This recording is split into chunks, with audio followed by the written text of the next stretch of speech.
After leaping from the city wall, I was reborn, returning to the day the crown prince was wounded. He shoved me into a cesspool, his eyes brimming with loathing. "Don't touch me. You disgust me." In my previous life, I carried the wounded Xiao Ze out of the wilderness. For this, the emperor bestowed a royal marriage upon me, making me the crown princess. Yet, while I loved him as if my life depended on it, he despised me to his core. On the third day of our wedding, he took a concubine to torment me. Later, when the nation fell and our home was destroyed, he abandoned me, fleeing with his concubine. Only then did I finally understand, his heart was beyond warming. But it was all too late. I could only leap from the city wall, consumed by hatred. This life. I watched Xiao Ze, gravely wounded, yet he pushed me away, forbidding me to approach. I smiled coldly. "Then you shall wait here for death." Main text: the crown prince raised his eyes to glare at me. Seeing the hatred in my gaze, his body stiffened. As if struck dumb. "Jiang, why do you stare at me like that? Had you not forced yourself upon me, I would never have pushed you." He ground out the words, his tone betraying obvious guilt. In my past life, an assassin suddenly appeared during the polo match. He was chased to the cliff's edge, covered in wounds. I found him. Even though he despised me, I stubbornly insisted on saving him. To carry him to safety, I rubbed my hands raw. Later, when we married, he repeatedly scorned the scars on my hands as ugly. He even said the secondary consort had skin like congealed fat and hands like tender shoots, 1,000 times better than mine. This lifetime, I won't make that mistake again. I climbed out of the puddle, wiped the filth from my face, and curtsied to him with a cold smile. "Since your highness finds this humble maiden repulsive, then I shall no longer trouble your eyes. Xiao Ze, you see, it wasn't that I refused to save you. It was that you chose to die." I flung my hair back and turned away with grace. The crown prince stared, gasping, "Where are you going?" I glanced back, a mocking smile on my lips. "Naturally, I'm keeping my distance from your highness, so as not to disgust you." "Oh, and your highness, keep your voice down. Be careful, the assassin might still be nearby." "That's not what I meant." I saved him, yet he pushed me away. Only when I was leaving did he realize that if I truly abandoned him, he might die. Some people are just pathetic. "Jiang, come back." His panic caused him to bump his wound, making him hiss in pain. I left him behind and took off running. "Xiao Ze, you can fend for yourself here. I will never have anything to do with you again in this lifetime." Guided by memories from my past life, I avoided areas where assassins might appear, traversing mountains and valleys until I reached the official road back to the capital. My clothes were completely torn to shreds, and I had no idea where either of my shoes had gone. Disheveled and filthy, I stopped a carriage approaching from the opposite direction. The carriage looked extremely plain, with only a coachman and an old servant seated in the front. Likely a humble household, a family of modest means. "Old man, could you give me a ride?" I clung to the carriage's front, pleading with the old servant. He looked troubled. "Well, I must ask our young master first." The occupant inside the carriage was likely his young master. I peered inside and called out, "Young master, I've been separated from my family. Lost in these wild mountains, I cannot return alone. Might you take me along?" After a few breaths of silence, a voice from inside the carriage was exceptionally pleasant, yet bone-chillingly cold. "Why should I take in a woman of unknown origin? I am not a woman of unknown origin. I am the legitimate granddaughter of the Marquis of Peace from the capital. You have saved me. The Marquis of Peace will reward you handsomely." A low, derisive snort came from within the carriage. I hear the capital places great importance on the strict separation of the sexes. Wouldn't sharing a carriage with me tarnish your reputation? So they were from out of town. No wonder, the journey was long, and the carriage had broken down. No problem. Why not just marry me? Night was falling. If he refused to take me, I couldn't make it back on my own. I braced my hands and climbed straight up. "Oh my! Miss!" The old servant couldn't stop me, watching helplessly as I slipped inside. The curtain lifted, revealing a strikingly handsome, icy face. Strange. This young master from a humble household, his attire simple and neat, yet his bearing and demeanor radiated an almost intimidating nobility. His long, deep-set eyes seemed to howl with the frigid winds of the northern frontier, making one hesitate to meet his gaze. A man and a woman alone in a carriage together. If people see us, aren't you afraid of gossip? I paused for a moment, then smiled and sat down opposite him. Then why not arrange our betrothal immediately? That would silence any gossip. You, young master, are handsome and distinguished, and I, a humble maiden, am not without my charms. We would be a match made in heaven, no one would lose out. His gaze swept over my grimy face, and he smiled silently. What are you laughing at? Once you're clean, you're quite pretty. I raised my hand to smooth my messy hair when a pristine silk handkerchief suddenly landed on my knee. Before I could thank him, his gaze shifted away as he said indifferently, "Where is your home?" "Just tell Uncle Tongfu." Judging by his demeanor, he clearly didn't want to deal with me anymore. This man was truly intriguing. I picked up the handkerchief, wiped my face, lifted the carriage curtain, and told the old servant where my home was. Just as I was about to continue chatting with him, his eyes suddenly sharpened. With a flick of his wrist, the curtain tore open, revealing a thud outside. A moment later, the old servant said, "Young master, he's dead." He closed his eyes and murmured, Let's go. No need to concern ourselves. Someone will come for the body." Dead? What's dead? Confused, I reached to lift the curtain, but heard his calm voice stop me, best not to look. He probably thought I'd be frightened. But I'd already seen. A figure in black, a dart lodged in his forehead, motionless. A minor incident, likely an assassin who had pursued us. I glanced at the man resting his eyes and inwardly marveled. This man was truly formidable.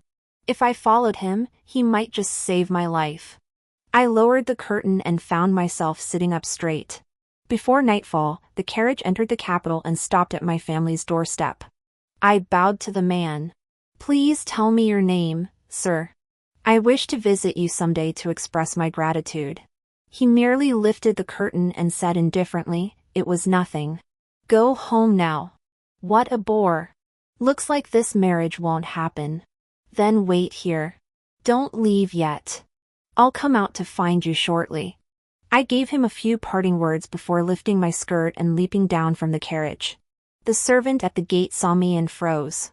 After a moment of recognition, he cried out in both shock and joy, "The eldest miss has returned. The eldest miss has returned." Soon, a crowd of maids and servants rushed out, carrying quilts to wrap me in. "Miss, you're finally back." The old madam was nearly beside herself with worry. My wet nurse sobbed uncontrollably, shielding me as she hurried inside, calling out, "Old madam. The eldest daughter has returned." "Jiao Jiao." A hoarse cry came from ahead. The old madam of the Jiang household, my grandmother, her face streaked with tears, stumbled toward me. I had never seen her cry. Now, she appeared merely an ordinary old woman. Yet in her youth, she had fought enemies and averted disasters. She was a marquisess personally bestowed by the late emperor. She was the strongest woman I had ever known. Strongest woman I'd ever known. I always thought she didn't love me. In my past life, I resented her strictness, believing she favored only her granddaughter and cared nothing for me. So I turned my heart away from hers. Later, she fiercely opposed my relationship with Xiao Ze, forcing me to marry a penniless scholar. I thought she was harming me and turned against her outright. Only when I leaped from the city wall did I realize that the once-poor scholar had become a high-ranking minister, while Xiao Ze was utterly unworthy of my lifelong commitment. Gazing at my white-haired grandmother, a flood of emotions overwhelmed me. How could she not love me?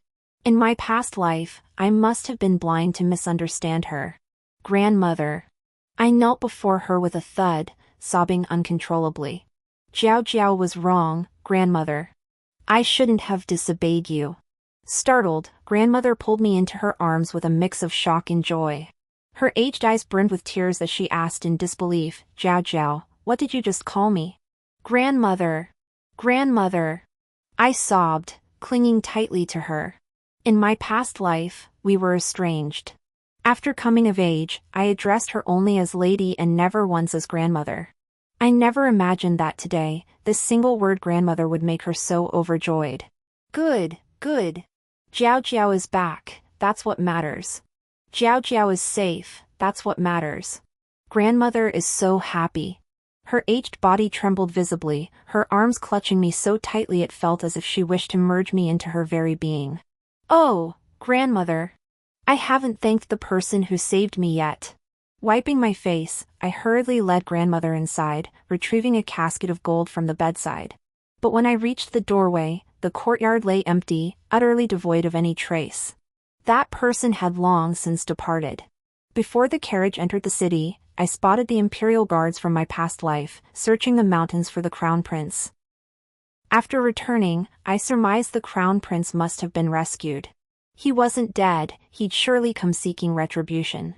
After weighing my options, I closed my eyes and collapsed into grandmother's arms, feigning unconsciousness. When the physician came to examine me, I still murmured in a dazed state, "Hurry and save the crown prince. Save the crown prince." 3 days later, the assassin was captured, and Xiao Ze indeed sent men to demand accountability. Looking utterly haggard, I explained in a weak voice, "His Royal Highness the Crown Prince ordered me out." After leaving, I intended to seek help immediately, but my body failed me, I fainted. I'm truly sorry to His Royal Highness. The men started to speak, but my grandmother slammed her python-headed staff into the ground.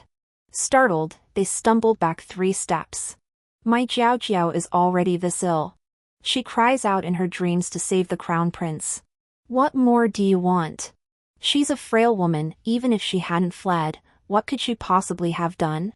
Do you want her to pay with her life before you'll be satisfied? Madam, we were merely following. Whoever gave the orders, let them come and explain themselves. We'll take our leave. The men from the Eastern Palace, frightened, fled in a flash. No wonder my grandmother was so formidable. Her niece was the current empress, and she herself was a marquisess personally enfeoffed by the late emperor. Even the emperor and empress would show her deference. Don't be afraid, Jiao Jiao. With grandmother here, no one dares bully you. She stroked my head, looking at me with tender eyes. Perhaps only in sickness could one witness such tenderness from her. Usually, her discipline was harsh and unforgiving, the slightest disrespect earned a slap on the palm. Truthfully, it was all for my own good. Had she truly not cared, she would have ignored me. Why couldn't I see that in my past life? A pang of sadness washed over me as I nestled against her arm and drifted off. Sudden hurried footsteps echoed at the doorway. Moments later, 2 women, one dressed in red, the other in green, stepped inside. Ah woo! The gods have blessed us. You've returned safely. Without lifting my gaze, I knew these were my stepmother and stepsister, those 2 detestable creatures. They must have returned from visiting relatives. Sister is unharmed. That's truly wonderful. My stepsister dabbed her flushed eyes with a handkerchief, feigning deep concern. In my past life, I'd been deceived by her innocent facade, treating both mother and daughter with utmost kindness. It wasn't until the 3rd day after my wedding to Xiao Ze that my stepsister, Jiang Ziyue, appeared in his bed, weeping, "Sister, please forgive me." That's when I saw her true colors. Gripping the quilt, I watched their charade with cold eyes. Jiang Ziyue's gaze met mine.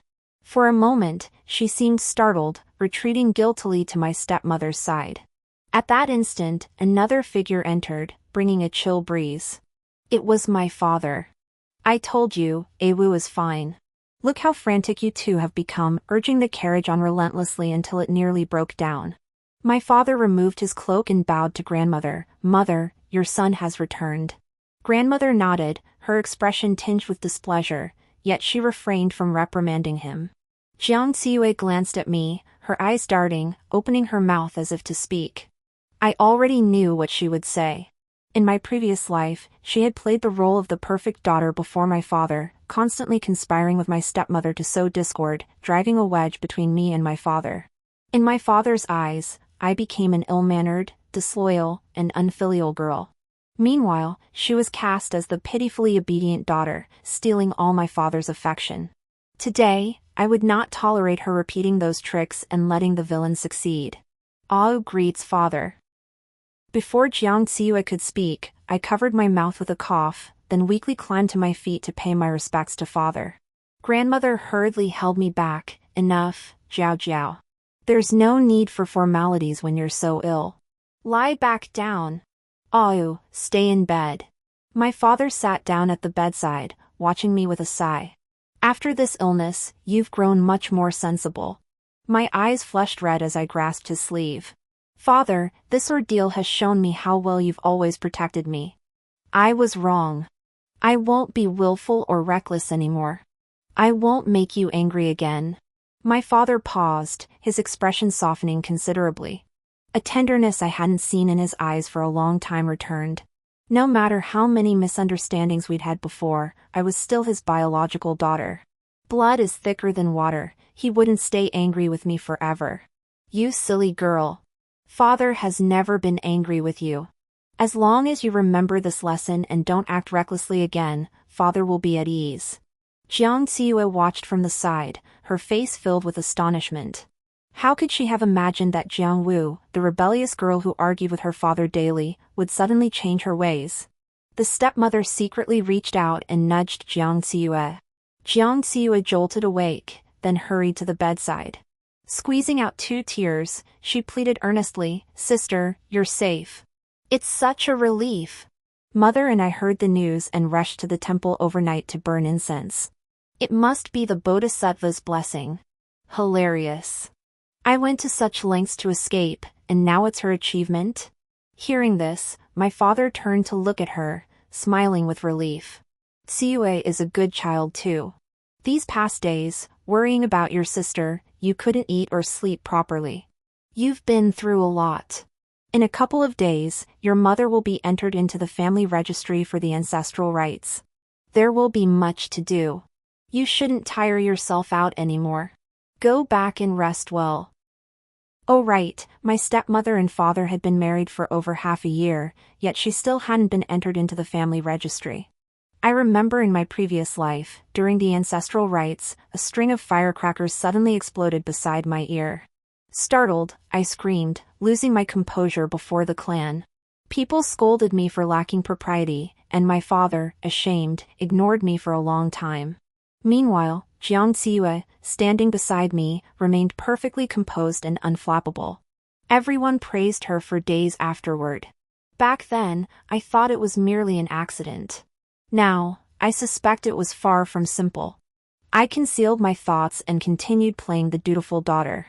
At night, I summoned my personal maid to keep a close watch on Jiang Xiue and her daughter.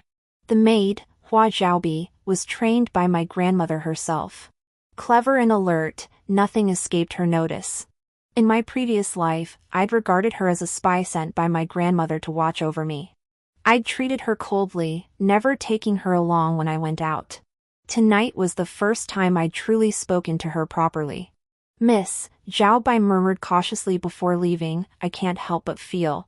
Something about you has changed. I smiled at her. Well then, tell me, what has changed? She scratched her head. I can't quite put my finger on it, but you've definitely changed for the better. Oh, I don't mean to say you were bad before. She covered her mouth and hurried off. Of course I've changed. Having experienced death firsthand, I'm no longer that naive young miss I once was. This lifetime, anyone who wrongs me, owes me, or harms me won't get off scot-free. My suspicions proved correct. The next day, Zhaobi already had the scoop. Jiang Xiue and her stepmother were indeed plotting against me. On the day of the ancestral rites, I was escorted to the ancestral hall. As juniors, Jiang Xiue and I stood at the very back. The ceremony concluded with firecrackers and the clanging of gongs and drums. After the clan chief finished the final blessing, I caught a glimpse out of the corner of my eye. Jiang Xiue's hand twitched behind her back, a smirk curling her lips. I smiled too, covering my mouth with a cough. A series of loud bangs erupted, followed immediately by my stepmother's shrill scream. Jiang Xiue startled, staring in shock toward the main hall. A string of firecrackers, for some reason, had exploded beneath her skirt. Sparks scorched her dress and splattered her face. Oh dear. What happened? Feigning concern, I pushed past Xiao Ze and rushed to my stepmother. The firecrackers had finished exploding. She sat on the floor, disheveled and tearful, having knocked over several ancestral tablets. Mother, please rise. Wipe your face. How can you behave so improperly before our ancestors? I pulled out a handkerchief and hurried to clean her face. The surrounding clan members' expressions darkened. Jiang Yu, get up at once. What kind of spectacle is this? My father rushed to help her up, demanding, how did these firecrackers get thrown in? It was sister. Jiang Xiu pointed at me tearfully, her voice filled with indignation. Just now, sister coughed once and gave someone a look, and then the firecrackers suddenly exploded. In an instant, all eyes turned to me. This girl really. She's desperate. I began to cough violently. Cough, cough. Xiue, you're being unreasonable. Everyone knows I'm gravely ill, coughing day and night. Just now, I couldn't help it. It's not my fault I'm sick. And as for you saying I signaled someone, that absolutely never happened. My father frowned and called out, where's the brat who lit those firecrackers? Coming. Several men dragged a young boy over. The boy saw my father and immediately pleaded, Uncle, I didn't throw those firecrackers. I was just about to light them in the courtyard when that little beggar boy barged in and snatched them away, causing this whole mess. He pointed toward the doorway. A younger child was hiding behind the door, grinning as he peered inside. Spotting everyone watching him, he scrambled away. Someone murmured, just a prank, right? Whose kid is that? So mischievous, and no adult to keep him in line. My father glanced at Jiang Xiue, his expression hardening. What's your problem? Making baseless accusations and slandering your sister in front of everyone. Jiang Xiue paled. Father, hurry and help your mother up. Is this not embarrassing enough? My father angrily pulled Jiang Yusher to her feet, apologized to the clan chief, completed the final rites, and then, face dark, led us home. He personally escorted me back to my room, instructing me to rest and recover. As for Jiang Xiue, ever since her return, the look in my father's eyes whenever he glanced at her held a hint of displeasure. That night, Xiaobi brought the reward money to the two children from earlier. Upon returning, she beamed with satisfaction. So satisfying, miss. Jiang Yusi and her daughter tried to harm us, but look at them now, they ended up losing more than they gained. No sooner had she finished than grandmother's voice echoed from the doorway. Who do you call stealing chickens only to lose the rice? Xiaobi and I startled, both kneeling instantly. Grandmother stood firm, leaning on her python-headed staff, her voice brimming with indignation. Ah Wu, you have the nerve. Grandmother must have known what I'd done. She despised evil with a passion, couldn't stand such dirty tricks. No amount of defending myself would help. So I simply spread my hands wide and offered them up. Grandmother, Awu was wrong. Please punish me.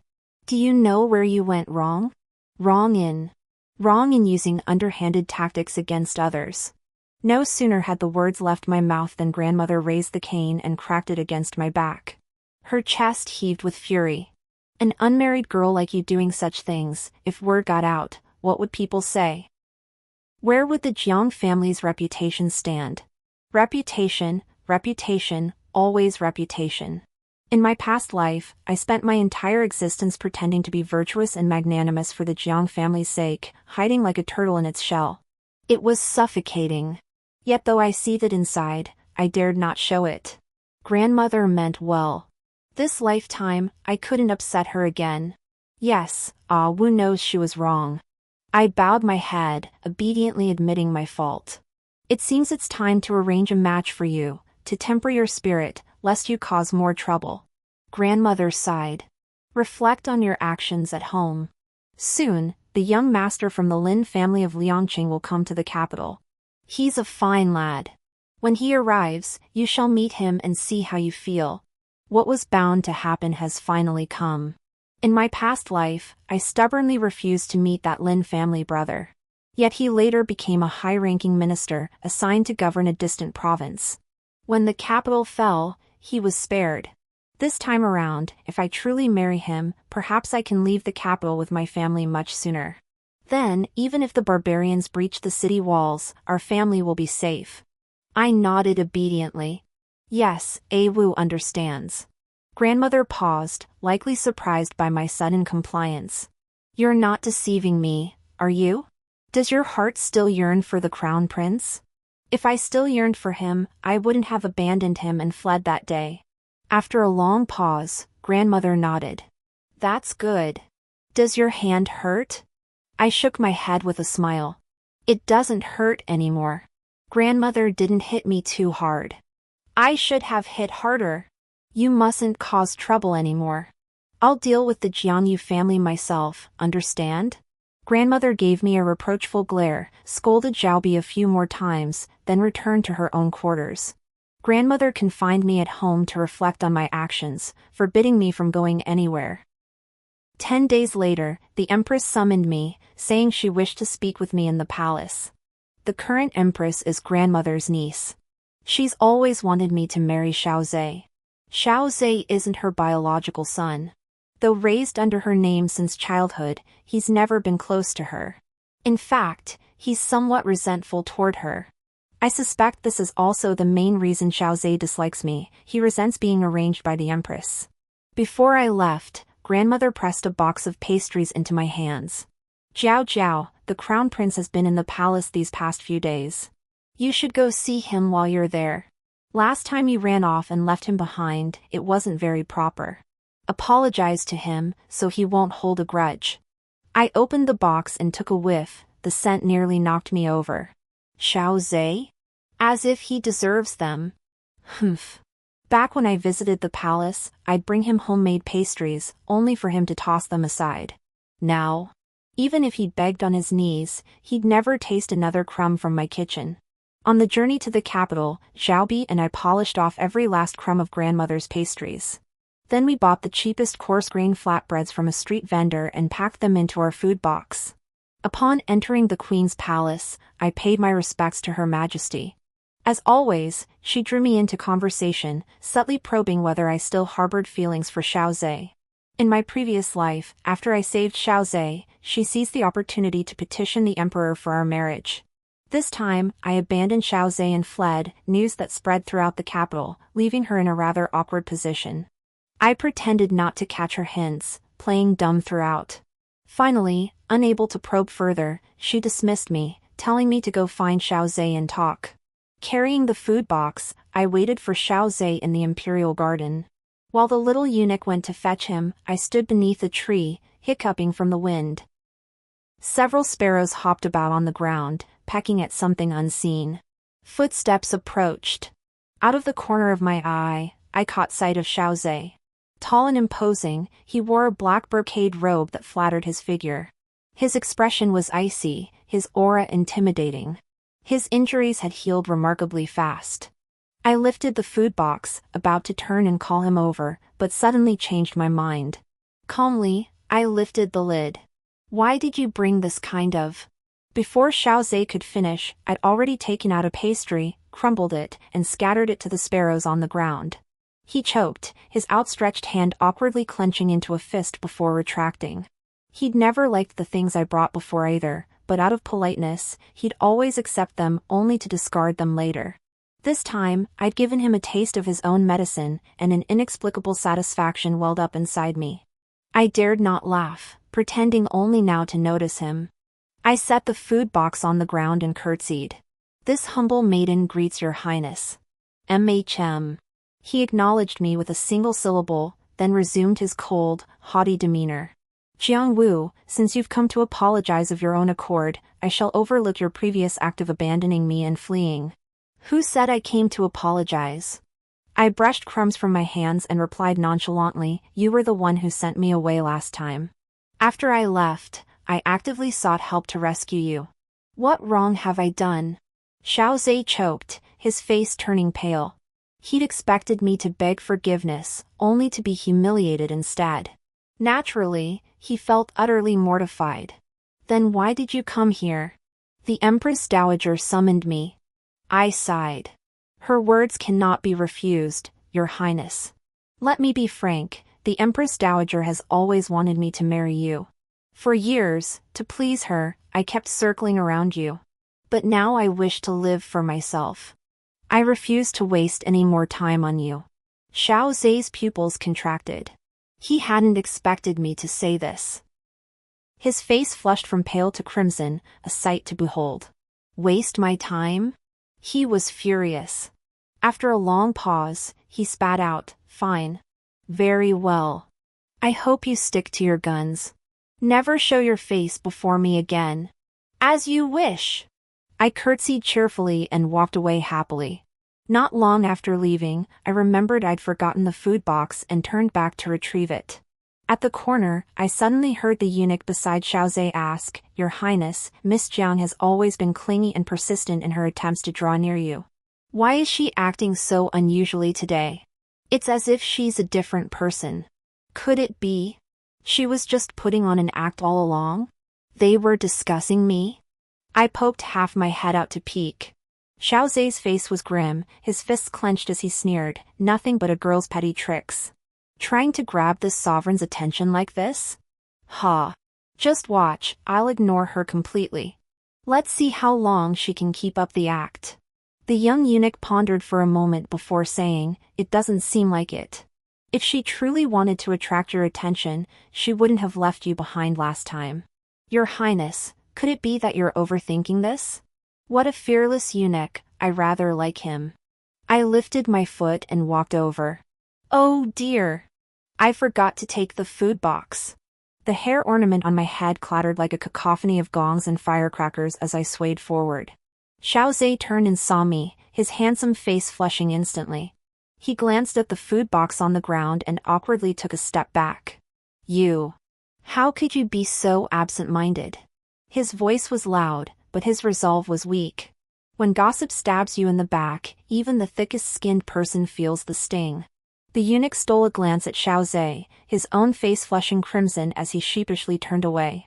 I picked up the food box, about to leave, but paused and turned back, eyes wide with curiosity. "Just now, I overheard your Highness say, 'Pretend to be what?' I didn't catch it clearly." "Pretend to be what, Your Highness?" Xiao Ze froze, his mind unusually slow to process the question. He didn't know how to phrase a response. Hilarious. I looked at the food box in my hand and said, "Ah, I get it. Your Highness must have taken a liking to this box and wants to use it for something, right?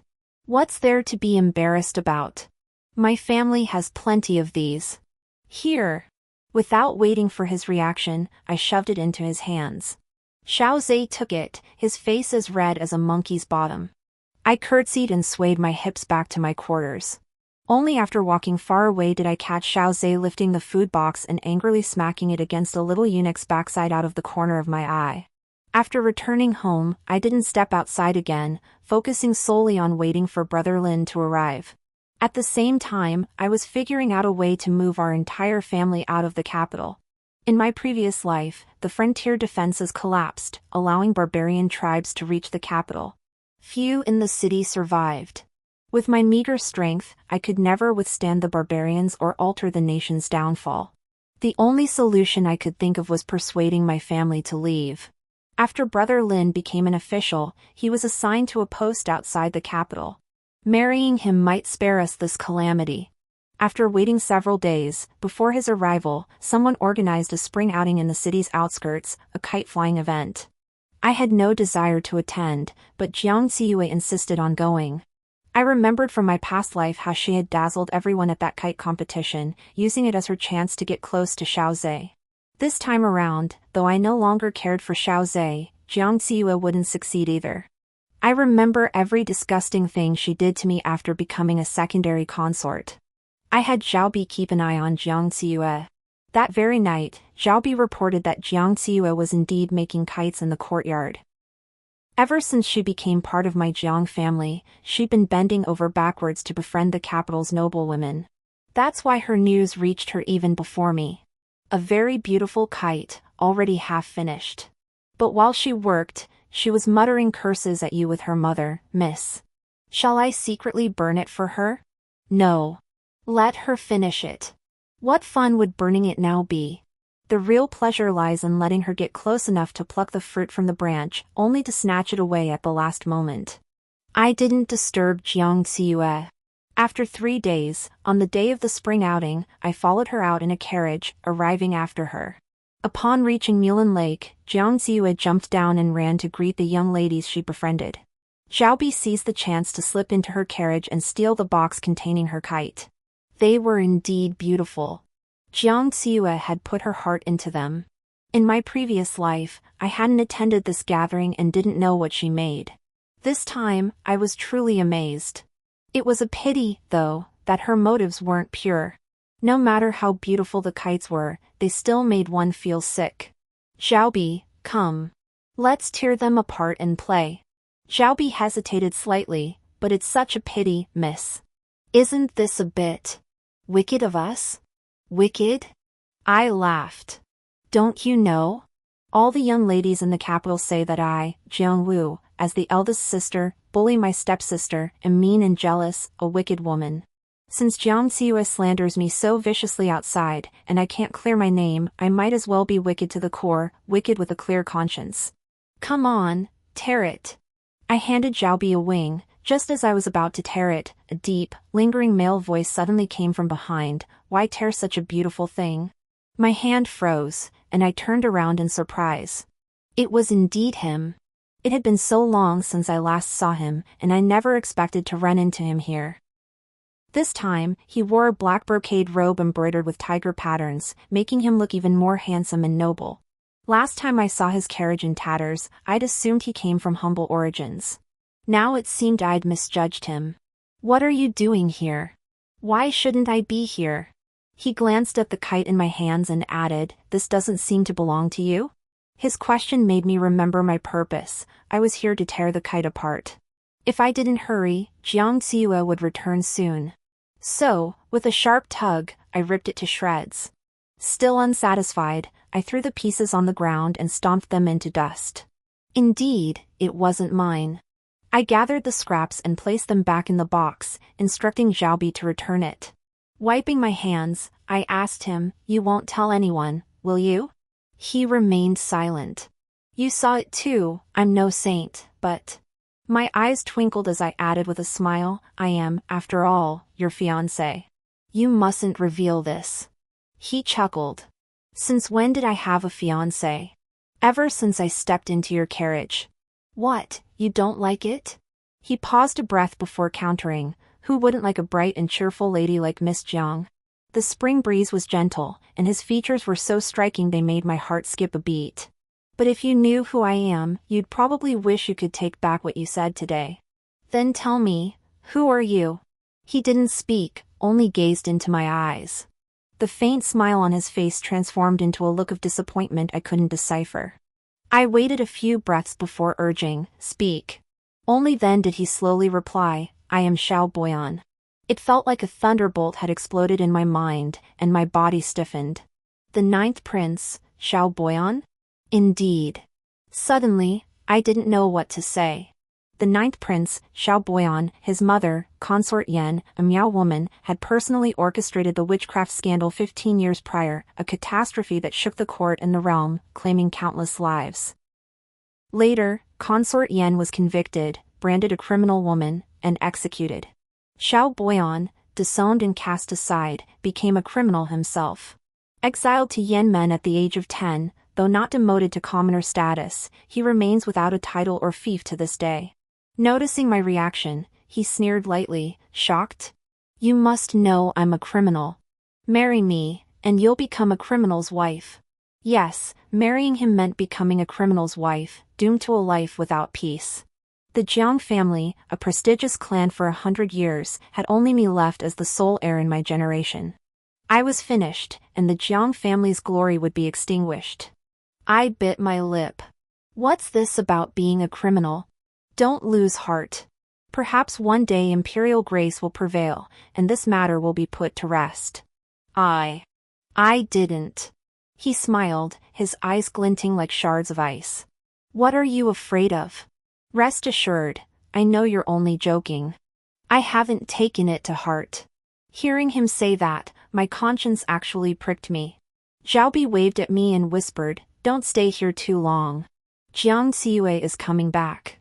I glanced at Xiao Boyan, then turned and ran off. Once I was back among the crowd, I tried hard to forget what had just happened and greeted everyone. The young ladies of the capital all recognized me. Yet, because I disliked socializing and Jiang Xiue was close with them, playing the innocent victim daily, crying about how I bullied her, everyone treated me with cool indifference. After exchanging pleasantries, the host suggested everyone bring out the kites they'd made for a contest. Jiang Xiue was the first to dash back to the carriage, proudly hauling out her box. "Xiue, seeing how you treasure it, you must have put great effort into this one." "Naturally." The young ladies from each household opened their boxes to display their kites. When it came to Jiang Xiue, she clutched her box without opening it, instead turning her gaze to me.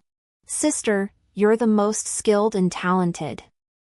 Everything you make receives universal praise.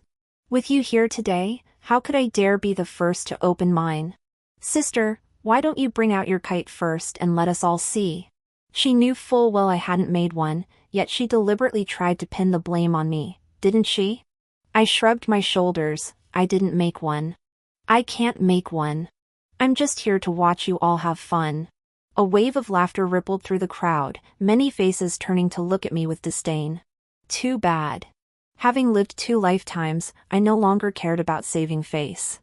I didn't feel the slightest bit embarrassed. "Since that's the case, Xiue, why don't you open your box and show us?" All eyes turned to her. Jiang Xiue crouched down and proudly opened the box. But the instant she saw its contents, her face drained of color. The box was filled with shards, her kite now nothing but fragments. How could this happen? Without the expected stunning effect, Jiang Xiue lost her composure, tears streaming down her face. "My kite! Someone destroyed my kite!" She sobbed, clutching the shards like a child whose candy had been stolen. Her gaze swept the room before fixing on me. "It was you. You must have ruined my kite." I took a quick step back, looking at her with feigned innocence. "How dare you accuse me? Did you actually see me break it? Who else could it be but you?" "That's not necessarily true. What if your kite got damaged by the carriage's jostling? Or maybe it just snapped on its own, out of nowhere? You didn't see how it broke, so don't make baseless accusations."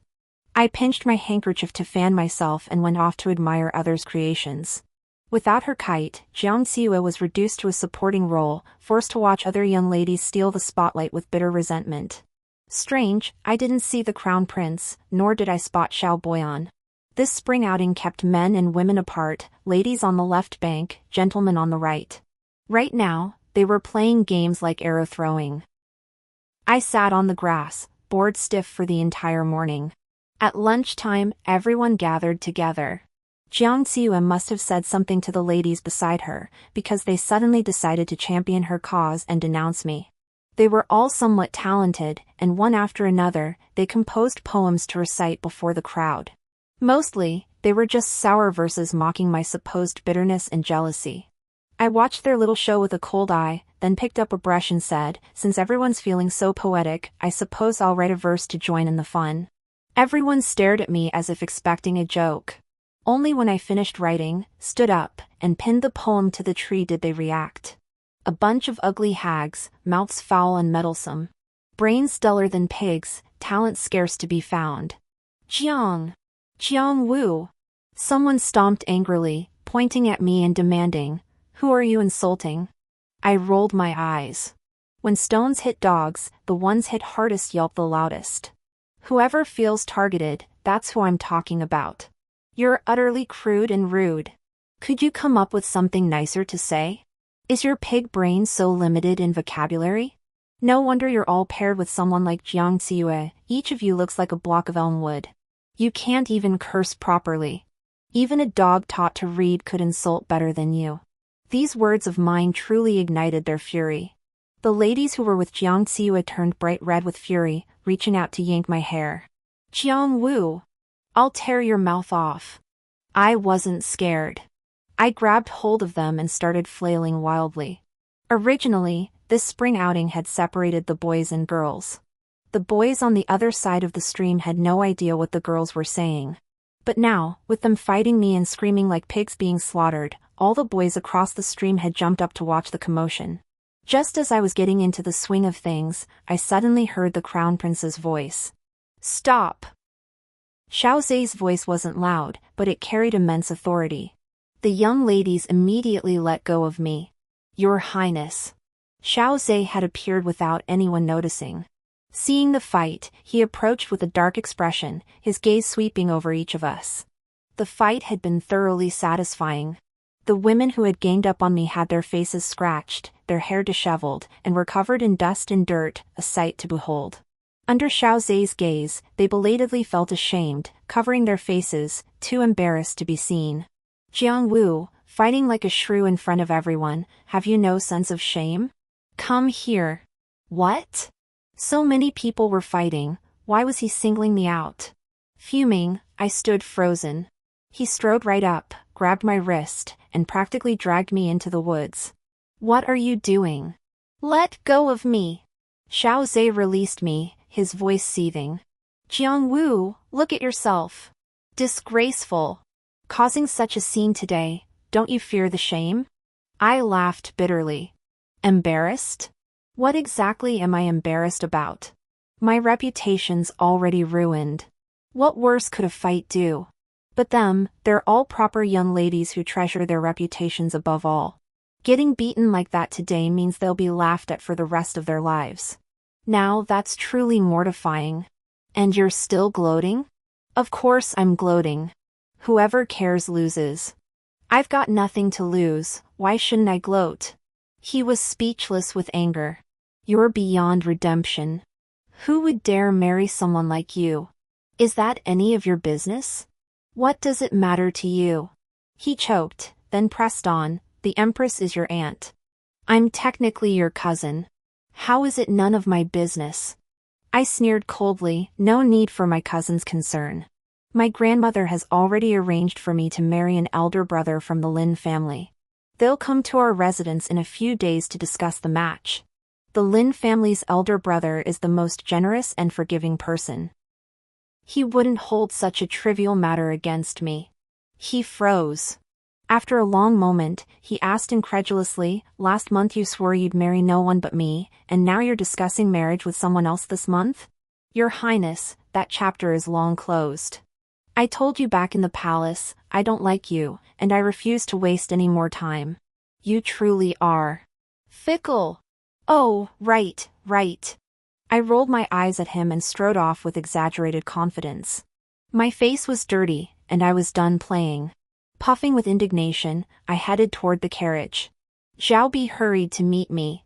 Just as I neared it, a hand suddenly grabbed my sleeve, pulling me behind a tree. Startled, I gasped.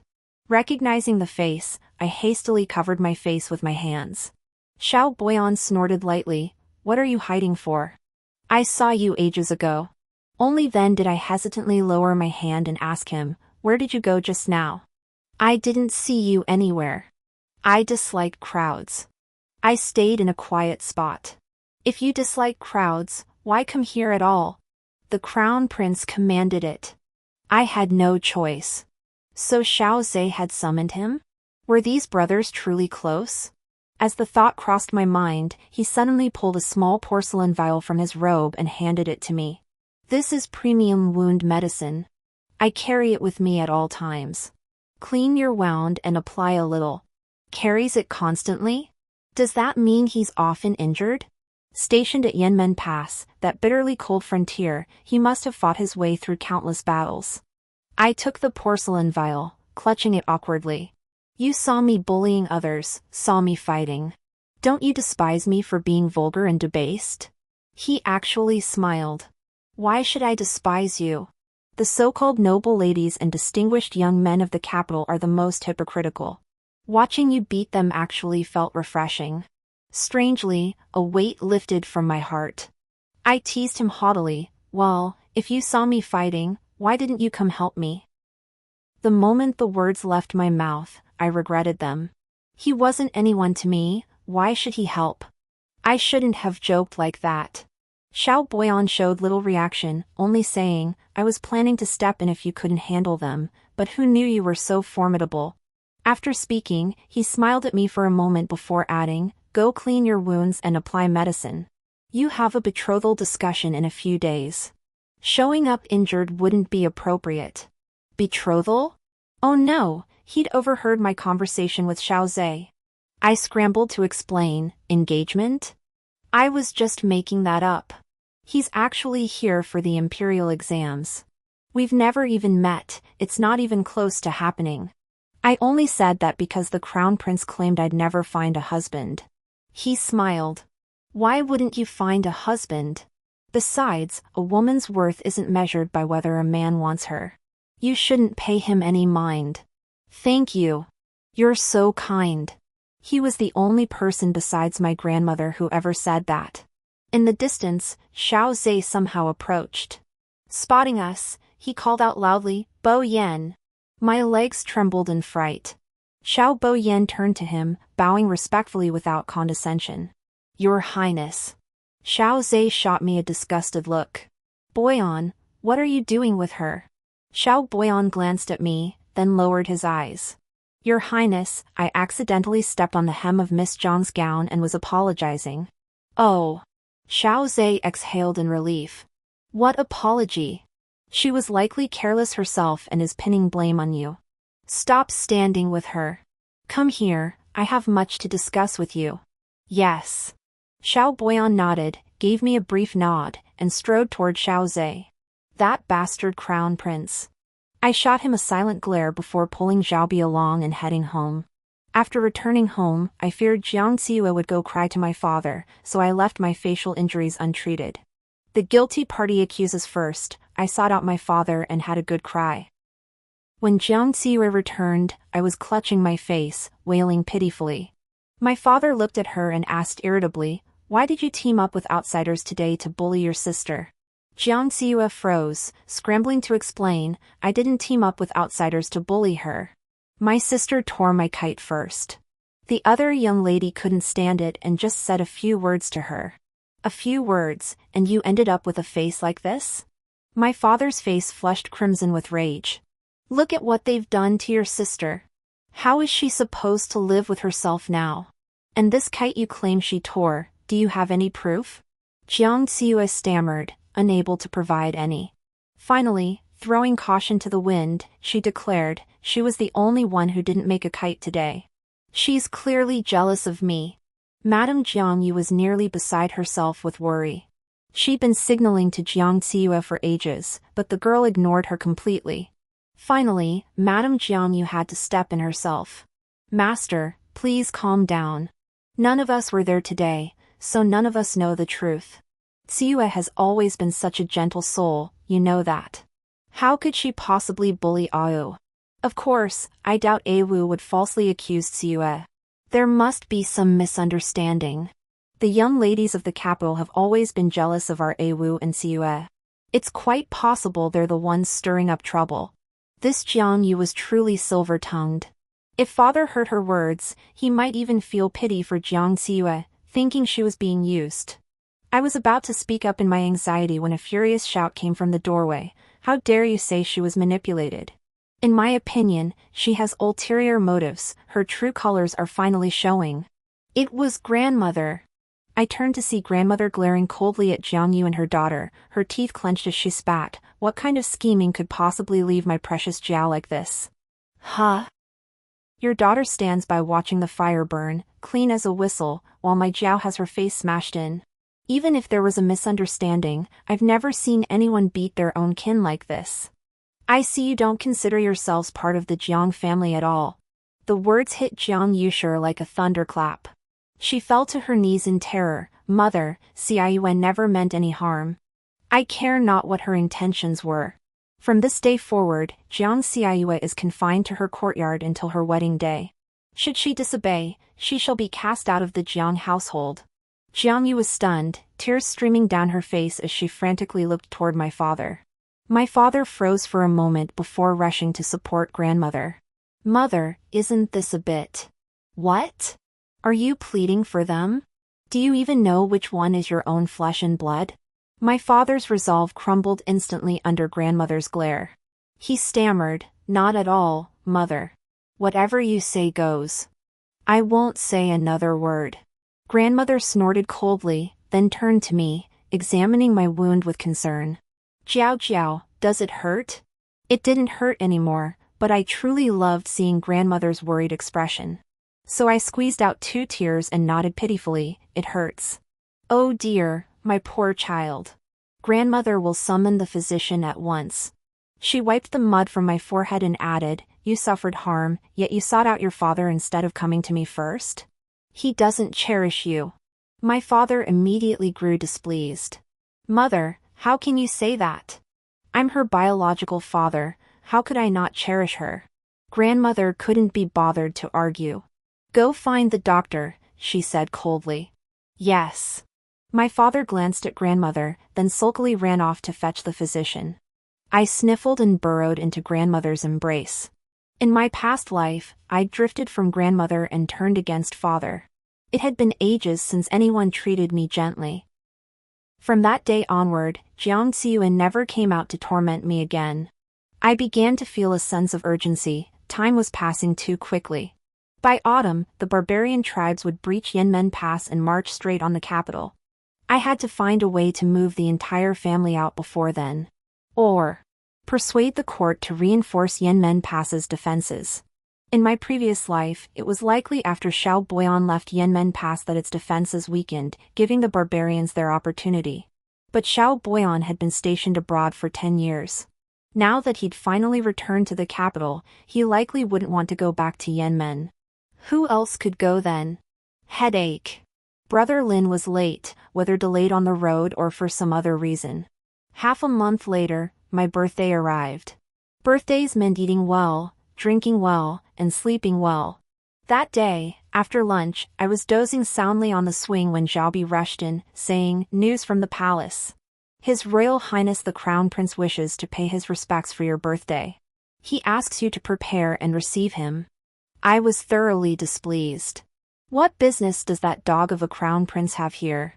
Most likely the Empress sent him. Really, disturbing my peaceful slumber. Nothing to prepare. We'll see when he arrives. I closed my eyes and lay back down. When I awoke, dusk was already settling in. Rubbing my eyes and patting my aching waist, I made my way to the front hall. Xiaobi hurried to meet me. "Miss, you're finally awake.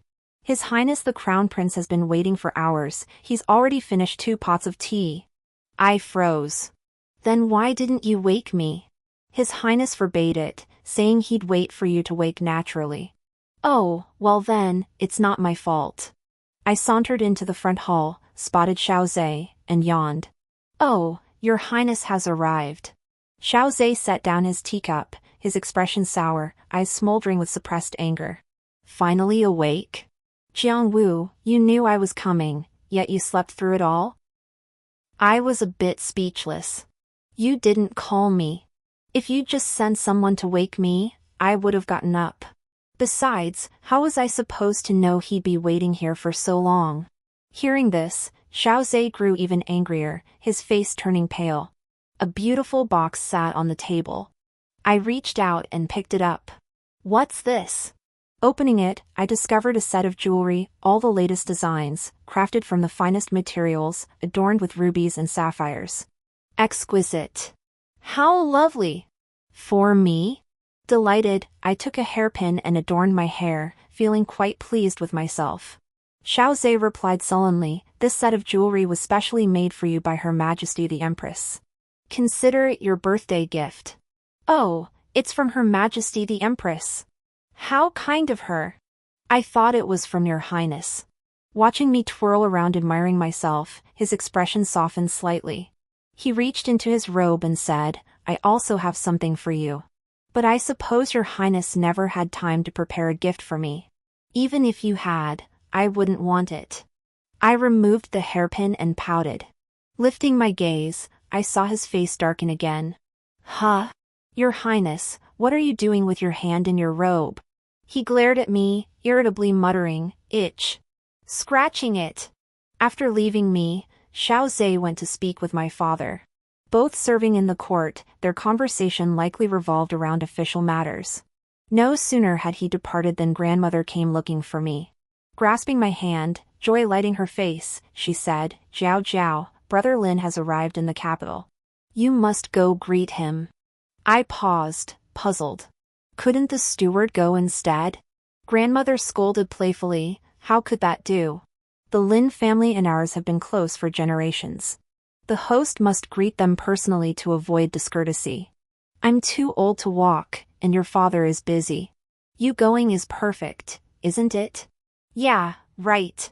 Grandmother, your scheme is so transparent even the Huns could hear it. You just want me to use this chance to get close to Brother Lin, don't you? I'm not stupid. No way, I'm not going." Just as I tried to run away, grandmother's face darkened. "Oh, have I been spoiling you too much lately? Help." I was genuinely afraid she'd get serious, bloodline pressure, you know. I stammered and stuttered, unwilling to go. Grandmother snapped sternly, "Would I harm you? Hurry up. Your Lin family brother's carriage is almost in the city. Go wait for him." I couldn't argue, so I climbed into the carriage to greet him. Night fell, and the lanterns began to glow. The streets bustled with vendors selling oil, fruit, fans, and lanterns, a lively, crowded scene. The carriage struggled to navigate through the throng. As we neared the south gate, I suddenly heard commotion ahead. Then, a shrill cry pierced the bustling scene. "Catch the assassin!" Screams erupted around us, chaos erupting like a boiling pot. Xiao Ze hurriedly lifted the curtain and exclaimed, "Miss, get out now." But the startled horse bucked, and she was thrown from the carriage. Panicked, I clung desperately to the windowsill, yet was still tossed about until I felt dizzy and disoriented. My insides ached from the jolt. Just as I thought I was done for, I suddenly heard several commands to rein in the horses, and the carriage slowly came to a halt. The curtain was abruptly pulled aside. "Are you all right?" A familiar voice rang out. I lifted my eyes to see Xiao Boyan leaning over me, like a god descended from the heavens. I nearly burst into tears. I retched once. Xiao Boyan supported me, not flinching, as if unconcerned about me vomiting on him. After recovering, I asked him, "Why are you here?" I was returning from outside the city when I happened upon the chaos within. Horses and carriages were fleeing wildly. From afar, I recognized your carriage and came. I shook my head and smiled wryly. "You intervened only because it was my carriage?" "If it hadn't been me, you wouldn't have bothered?" He gave a faint smile, replying matter-of-factly, naturally. "Why would I concern myself with strangers?" I was momentarily stunned. I couldn't tell if it was his coldness that startled me, or the astonishment that, in his mind, I was someone connected to him, someone worth saving. That last time outside the city, I'd been a fluke, making him break his rule for me. Thinking of that, I actually felt a tiny flicker of happiness. The carriage curtain was violently pulled aside again, and Xiao Ze's panicked voice rang out, "Miss. Are you all right? Your Highness." Ninth Prince? Xiao Boyan had no official title, so Xiao Ze, unsure how to address him, simply called him Ninth Prince. He glanced at Xiao Ze, helped me up, and asked, "Going out so late? Where were you headed?" I froze. He looked at me, waiting. I could only stammer out an explanation. I was going to pick up a distant cousin. It was meant to be a cover-up, but unexpectedly, he remembered my earlier words perfectly. He raised an eyebrow. Could it be that Lin family brother who wants to discuss marriage with you? Your family sent you to fetch him, so they must be quite pleased with him and eager for you two to be together." "Not really. I didn't want to go. It was my grandmother who insisted I must." He nodded. Plopping down beside me, he declared, "I'll accompany you." "Huh?" His expression turned earnest. "The southern part of the city is rather chaotic right now. Going alone might not be safe. With me by your side, nothing untoward will happen. But how do I explain this? Just say I'm your household servant." How embarrassing. Household servant. The term felt bitterly awkward. Xiaobi remained outside as the carriage set off again, arriving at the south gate to wait. I stepped down, glancing around with a heavy heart. Grandmother must have truly liked Brother Lin. In both lifetimes, she'd wanted me to marry him. If I'd granted her wish, she'd surely be overjoyed. Besides, Brother Lin later became a high-ranking minister. No matter how I thought about it, he was the perfect husband. Yet somehow, my heart felt unsettled. I found myself not looking forward to seeing him at all. Could it be because of Xiao Boyan? Startled by my own thought, I hastily fanned myself to dispel the sudden heat. Before half a cup of tea had been drunk, a young gentleman entered the south gate, accompanied by attendants. Clad in plain robes, he carried an air of purity and was quite handsome. Spotting the small banner bearing the character Jiang held by Xiaobi, he walked straight toward us. With a respectful bow, neither humble nor arrogant, he inquired, "I am Lin Jingyu of Yuzhou. Might I ask if you are from the Marquis of Ping'an's household?" I hurried forward, curtsying slightly. "Cousin Lin, I am Jiang Wu. Grandmother sent me to greet you." "My cousin! Tonight is your birthday, yet you trouble yourself to come meet me. I truly feel unworthy of such kindness." Lin Jingyu blushed, clearly embarrassed. "It's nothing. Grandmother was worried about your journey and feared neglecting you, so she sent me." "Cousin Lin, where is your carriage?" Lin Jingyu seemed momentarily flustered. "I have no carriage." It dawned on me, Lin Jingyu was still just a penniless scholar. He'd walked all the way here. I felt awkward too. I'd driven out in a carriage. Grandmother hadn't reminded me. But then, why would she? She'd been hoping we'd ride together. Her plan was rather clever. I gestured invitingly, then you. "Never mind. Let's walk back. Since I've come out of the capital, I'd like to stroll and see the sights." "Very well." This Lin Jingyu was quite easygoing. After walking a few steps, he awkwardly struck up conversation, inquiring about Xiaobi's name, the coachman's name, and formally greeting them both. Finally, he asked Xiao Boyan's name. Xiao Boyan remained composed, bowing slightly. "I am Wu Xiaojiang, the young lady's attendant." "Greetings, Brother Wu." Lin Jingyu returned Xiao Boyan's bow, then looked at him with a hint of regret. "Brother Wu, you possess such extraordinary bearing. To be merely an attendant seems a waste of your talents." Xiao Boyan smiled faintly. "It is no waste. To remain by the young lady's side is my greatest fortune." Hearing this, I suddenly felt my face flush and my heart race. Lin Jingyu nodded and said nothing more. The atmosphere grew awkward once again. Could it be that I really had to accompany him all the way home, only to be forcibly paired with him by grandmother? I stole a glance at Xiao Boyan, who was following close behind, and felt a pang of unease. Unfortunately, he was still a disgraced minister. Even if I were willing, the entire Jiang household would never consent. I truly felt nothing for this Lin Jingyu and genuinely didn't want to be forced into a match with him. As we drew nearer to home, the situation only grew more complicated. My palms grew damp with frustration as I pondered how to tactfully tell Lin Jingyu to give up on me. But Lin Jingyu suddenly stopped. "Cousin Jiang." He looked at me, as if wanting to say something yet hesitating. My heart sank. "What is it?" In that moment, I truly feared he might suddenly declare he'd come to ask for my hand in marriage. Instead, he bowed to me. "Cousin Jiang, after much thought, I feel I must speak plainly." He gritted his teeth and said, "Before coming to the capital, the Marquis of Ping'an's household hinted they wished me to ask for your hand. However, Lin Jingyu feels unworthy of cousin Jiang, and moreover, I already have someone in my heart." It took me a long moment to process. What did he say? He doesn't like me. Thinking I was heartbroken, Lin Jingyu apologized profusely while declaring his resolve. "I know I've wronged you, cousin Jiang. But I cannot betray the one I love. Though she comes from a poor family and is a little mute, in my eyes she is the most wonderful woman. Even if offered a princess or a fairy, I would not trade her. In this life, I will marry no one but her." He loved a little mute girl. He wouldn't marry me. How could I blame him? I was too grateful for words. Overflowing with joy, I bowed to Lin Jingyu, Cousin Lin, I understand your feelings. I respect and support you. I'll speak with grandmother properly, I'll never force you. Lin Jingyu looked at me with surprise and delight. Thank you, Cousin Jiang. You are so understanding, you will surely find a good husband. I won't enter the home mansion now. Cousin Jiang, we part ways here. Ah, right, Cousin Jiang, happy birthday. Thank you, Cousin Lin.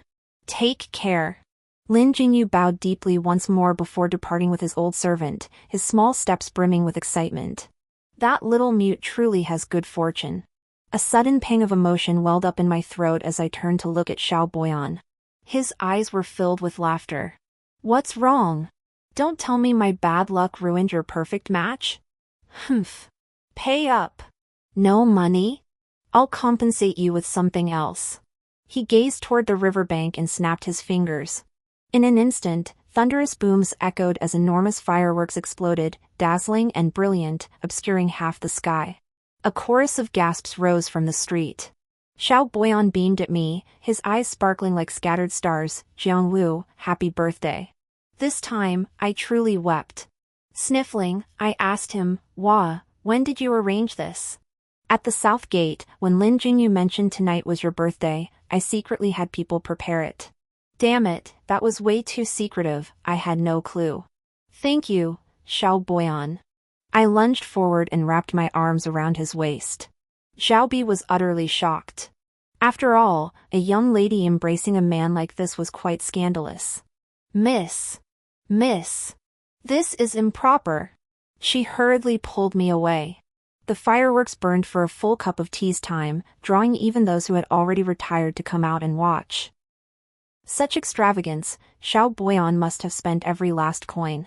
After the sky went dark, an evening breeze swept away the smoke. All returned to stillness, as if nothing had ever happened. Xiao Boyan murmured softly, let's go back. All right. Reluctantly, I turned to leave. A squadron of Imperial guards galloped past nearby. I halted and asked Xiao Boyan, haven't they caught the assassin at the south gate yet? Probably. What kind of person was the assassin? His exact identity remains unknown, but witnesses suggest he might be a barbarian.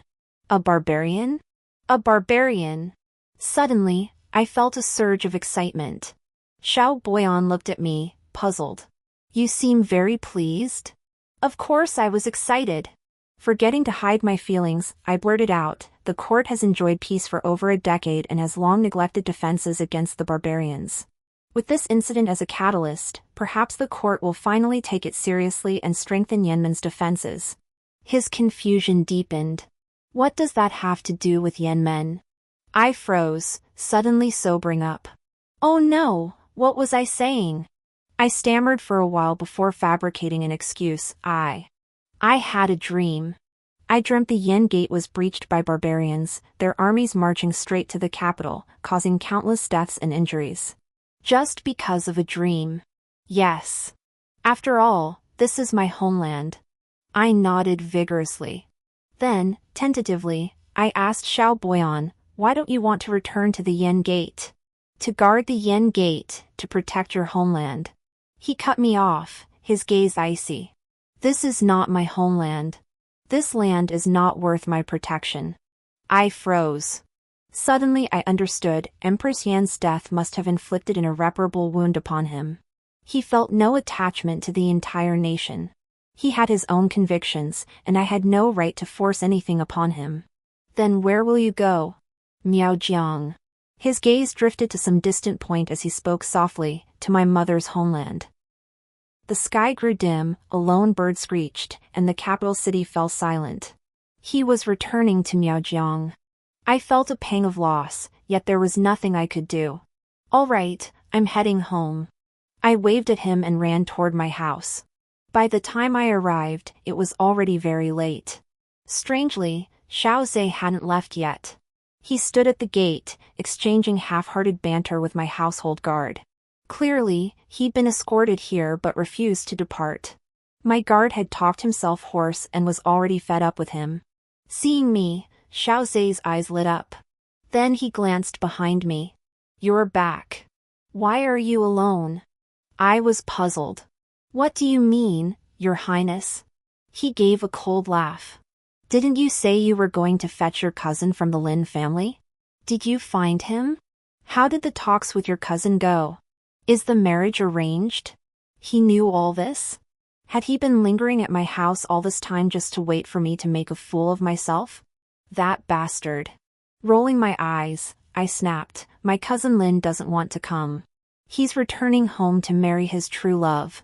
Xiao Ze froze, then beamed with delight. See? I told you. With your temper, no one would ever like you. What's he so happy about? That dog of a crown prince just can't stand seeing me do well. Just as I was about to scold him, a soft, gentle voice drifted over. Your Highness, it's hot today. This humble maiden has cut some watermelon. Would you care to try some? I froze. Xiao Ze?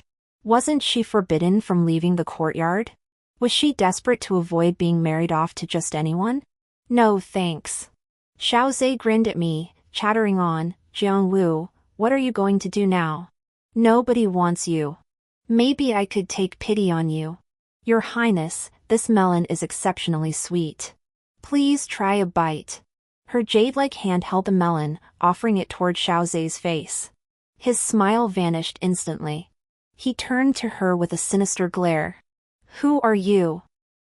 Jiang Ze, thinking he was finally acknowledging her, lowered her eyes and spoke softly, this humble maiden is Jiang Ze, the second granddaughter of the Marquis of Ping'an. Jiang Ze? The Marquis of Ping'an has only one granddaughter. What sort of creature are you? Jiang Ze froze, suddenly at a loss. This humble maiden. You clueless fool. You've ruined my good mood. Jiang Wu, keep your family in check. He shot me a furious glance before storming off. Strange. In this lifetime, he no longer favors Jiang Ze. I gave a slight bow to see him off, then turned to glare at Jiang Ze. Who gave you permission to come out? You're an embarrassment. Jiang Ze's eyes brimmed with unshed tears, her humiliation unspoken. Madame Jiang Yu rushed out, feigning concern as she scolded, Ze, why did you come out? Hurry back with your mother. This Jiang household is haunted by evil spirits that devour people. I could easily tell she was speaking indirectly, but I couldn't be bothered to respond. I simply walked away. When I went to report back to grandmother's room, she was combing her hair with my father attending to her. Oh my! Jiao, you're back? Why didn't you announce your arrival earlier? Look at the state I'm in.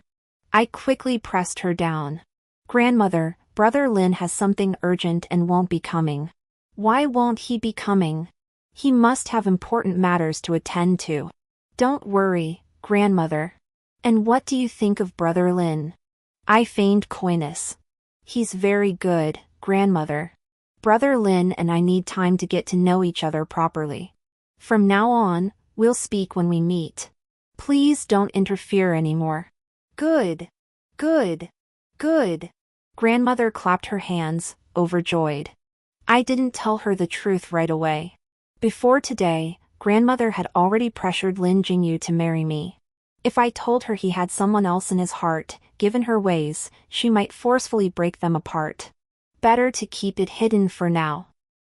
Wait until Lin Jingyu finishes his exams, returns home to marry that little mute girl, and then tell grandmother. My father suddenly asked, "Oh, did you see the crown prince when you came in?" I had nothing left to say to him. I tried to see him off 3 times, but he lingered and lingered, unwilling to leave. I had no choice but to leave him standing at the door. Such a thing? I couldn't help but chuckle. He left. Probably just wanted to admire our doorstep's crabapple blossoms a little longer. The crown prince was truly peculiar today. As we spoke, a guard rushed in, announcing, "Master. An assassin caused a disturbance at the south gate just now. He's been captured. The authorities request your presence for the interrogation." My father was startled. Assassin? Details are unclear, but it's said to be a barbarian. Strange. The barbarians haven't troubled our dynasty in over a decade. Why would they suddenly cause trouble in the capital? I felt a surge of secret delight. This was the perfect opportunity to speak with father and suggest he advise the court to strengthen defenses against the barbarians. But before I could say anything, grandmother had already seen through this. Barbarians vanishing for years only to reappear suddenly, this likely signals major movements ahead. Wooer, when you attend court tomorrow, you must earnestly urge His Majesty to heighten vigilance and expand the military to guard against barbarian invasion. Truly, a marquis seasoned by years of warfare possesses keen insight. Father smiled. Yes, mother, there's no need for worry. Even if you hadn't mentioned it, I would have made the same request. Grandmother nodded. Very well. With so many court officials, what I foresee, they too will foresee. Go now. Father bowed respectfully before departing that very night to conduct the interrogation. Father did not arrive in time for the interrogation of the assassins. Shortly after being imprisoned in the heavenly dungeon, those men had poisoned themselves to death. Though no information was extracted, their identification as barbarians at least drew the court's attention. Some court officials began advocating for troop reinforcements and strengthened defenses at Yin Gate. While these were merely minor measures, they were better than nothing. Truly, we owed that to those assassins. Still, I couldn't help but wonder, had barbarian assassins stormed the capital in my previous life too? If so, why had the court shown no reaction? After much thought, I concluded that perhaps the court had responded in my past life, but I'd been too preoccupied with becoming crown princess to notice. For half a month, the military expanded, yet no suitable commander could be found. Our dynasty had enjoyed peace for so many years that most people had long forgotten how to wage war. Father has been deeply troubled lately. This troubles me too. Though I've never cared much about outsiders, these days I've started inquiring which families have fierce sons, which have promising young men, hoping to meet them and persuade them to defend Yanmen Pass. Somehow, word of this reached Xiao Ze's ears. On my way home, he grabbed me and angrily demanded why I was flirting with all these wild men. I couldn't be bothered with such petty squabbles. Covering my ears, I ran off. A few days later, the Empress's birthday banquet was held in the palace, and our family was invited. I saw this as an opportunity. Though the court had shown some movement lately, it was only slight, not taken too seriously. The emperor now appeared to have abandoned belief in spirits and ghosts, but deep down, he remained deeply concerned. Otherwise, the witchcraft scandal involving consort Yen wouldn't have escalated so dramatically back then. Since I was entering the palace this time, I might as well weave a tale, exaggerated a bit, perhaps the emperor would listen. On the day of the banquet, I dressed meticulously and entered the palace with my grandmother. We weren't the only family invited, nearly all the families of officials ranked second grade or higher were present. I suspect the empress also intends to use this occasion to select a crown princess for Xiao Ze. Before the banquet began, seated in the front row, I overheard whispers from other noblewomen behind me. Is that Jiang Wu? I hear she's notoriously arrogant and lawless. Just the other day, she publicly assaulted someone. Really? You're just finding out? She loves bullying people. Now she's infamous throughout the capital as the wicked woman. Remember Jiang Ziyue? She hasn't been seen out for days. Maybe Jiang Wu already killed her. Oh, how terrifying. I heard she's discussing marriage arrangements lately. Whichever family marries her off will be in for a world of trouble. How absurd. Probably those young ladies I beat up started the rumors. Seems my reputation as a wicked woman has spread far and wide. I sighed and lowered my head to eat some fruit. Suddenly, grandmother beside me pressed my hand. Jiao Jiao, don't mind what others say. Her gaze was tender as she looked at me. What they think doesn't matter. Grandmother knows you're not that kind of person, and that's enough. Even if no one will marry you, grandmother will always cherish you. I was stunned. The world sees me as tainted, yet there remains one person who believes in me, who stands behind me. How fortunate I am. MHM. I curved my lips into a smile, hiding the glistening tears. After about half a cup of tea, the emperor and empress arrived. Once everyone had offered their respectful wishes for the empress's longevity, the festivities began, drinking, revelry, and calling out daughters from each family to showcase their talents. I scanned the crowd but didn't see Xiao Boyan. Suddenly it dawned on me, with his status, he probably couldn't attend such a place. Xiao Ze, however, seemed bored. Seated below the emperor and empress, he drank sullenly, paying no attention to the performances. His gaze kept drifting toward me. For a moment, I feared he might cause trouble. But he didn't. After downing 2 full jugs of wine, he vanished. Having eaten too much fruit, I soon felt the urge to relieve myself and excused myself from the banquet. As I walked along the garden path, I suddenly heard Xiao Ze's voice. He sounded drunken and deeply resentful. "Don't stop me. I can still drink."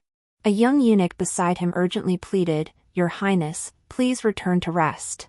Going out like this is hardly proper. I am the crown prince.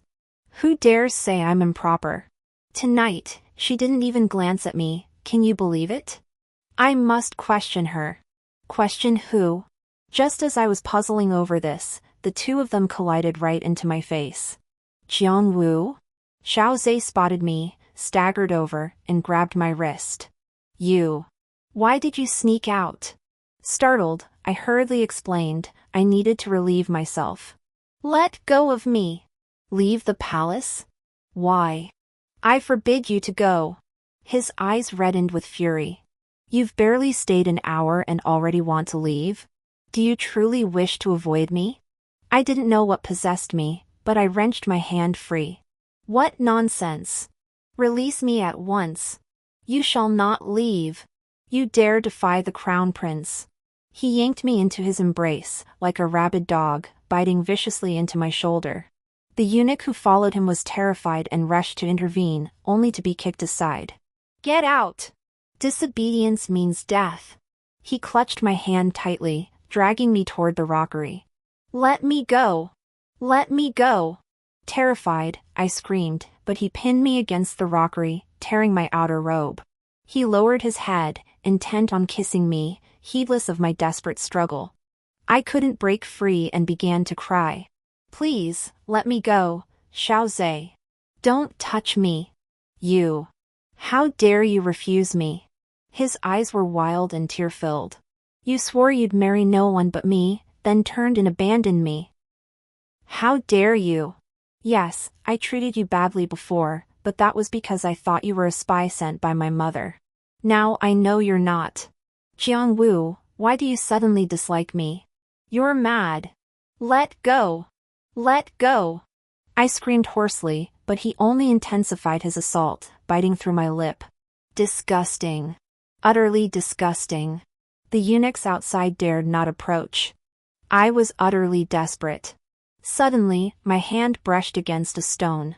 Gritting my teeth, I resolved to go down with him. Having already faced death once, what more was there to fear? I raised my hand, ready to fight to the death. But the crown prince was suddenly struck on the head, slumping to the ground. Tears rolled down my cheeks as the scene before me sharpened. Xiao Boyan?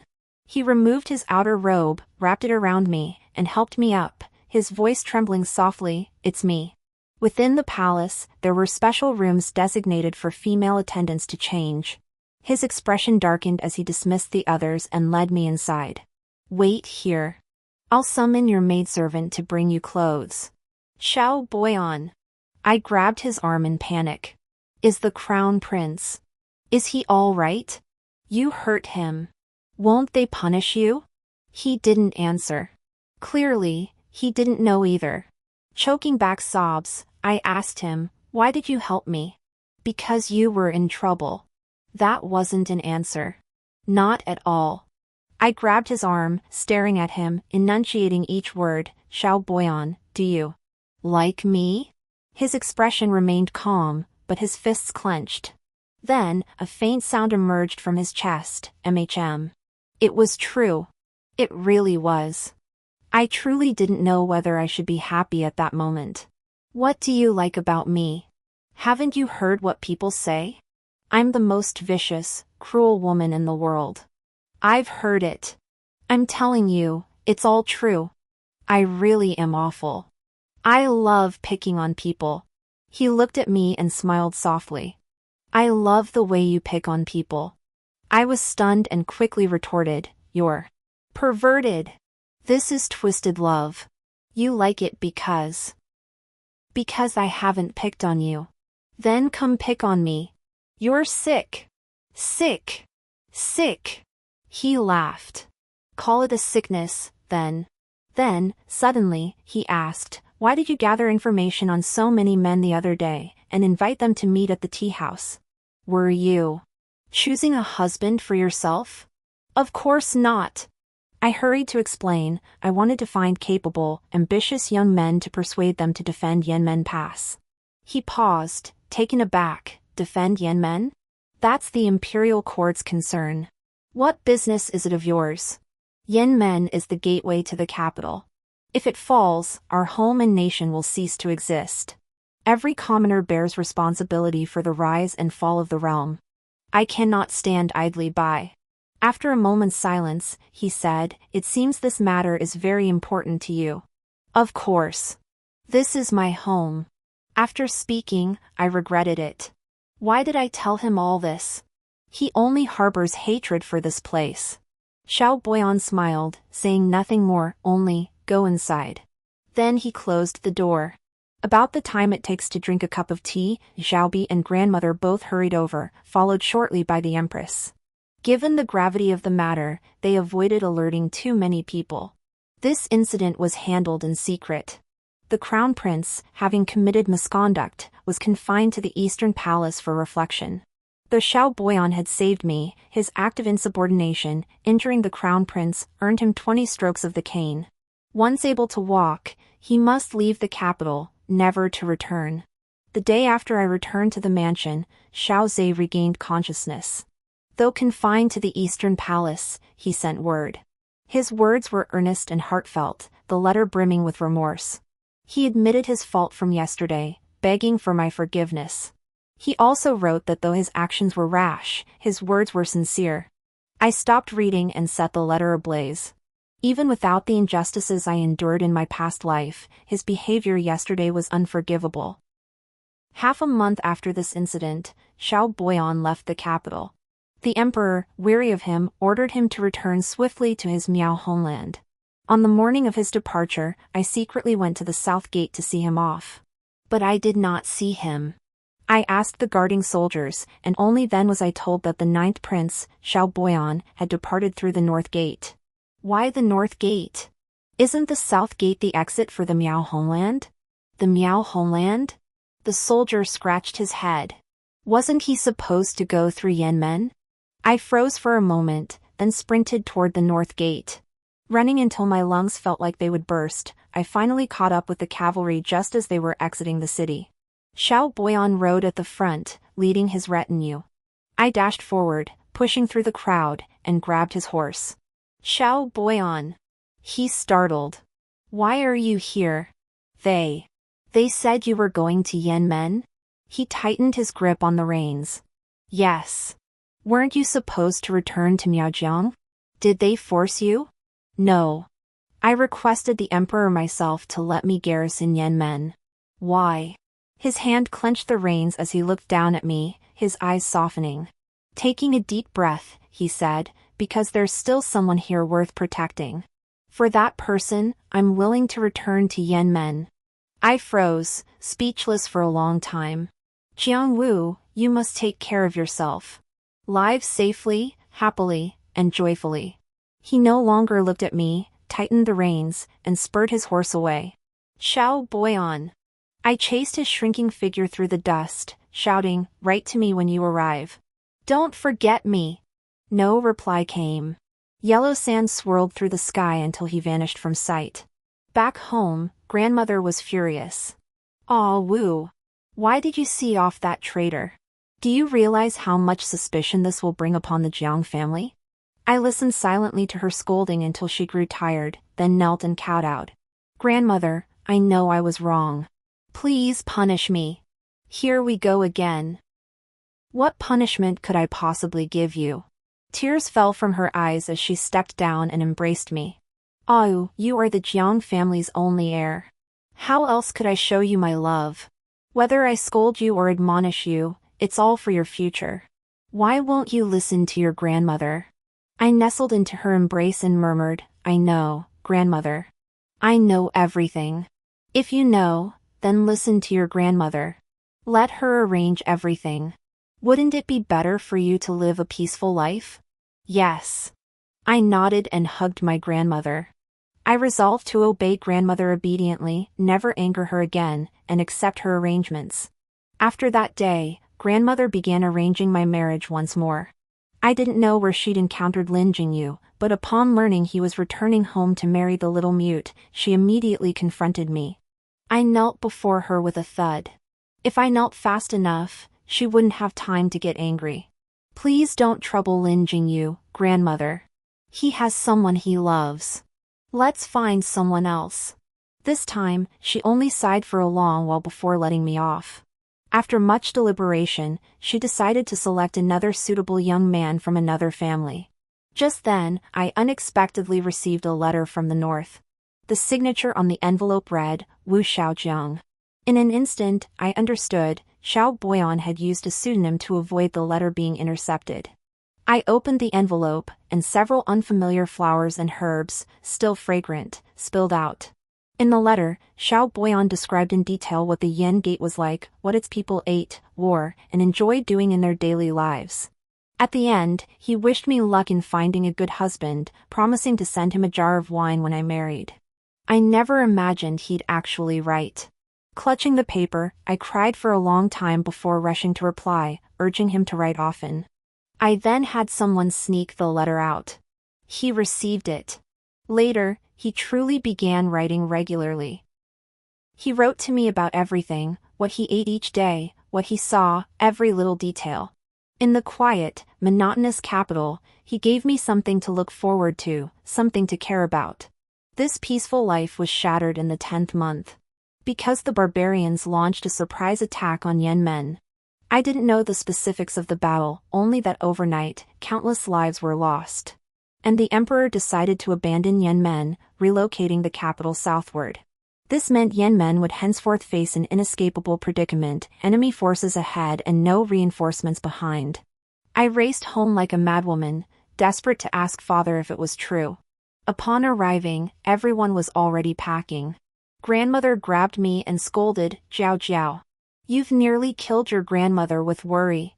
Where did you run off to? Hurry and pack. We must leave before sunset. Grandmother, is the court truly relocating south? Grandmother sighed. The court has enjoyed decades of peace. Too long without war, few remain skilled in battle.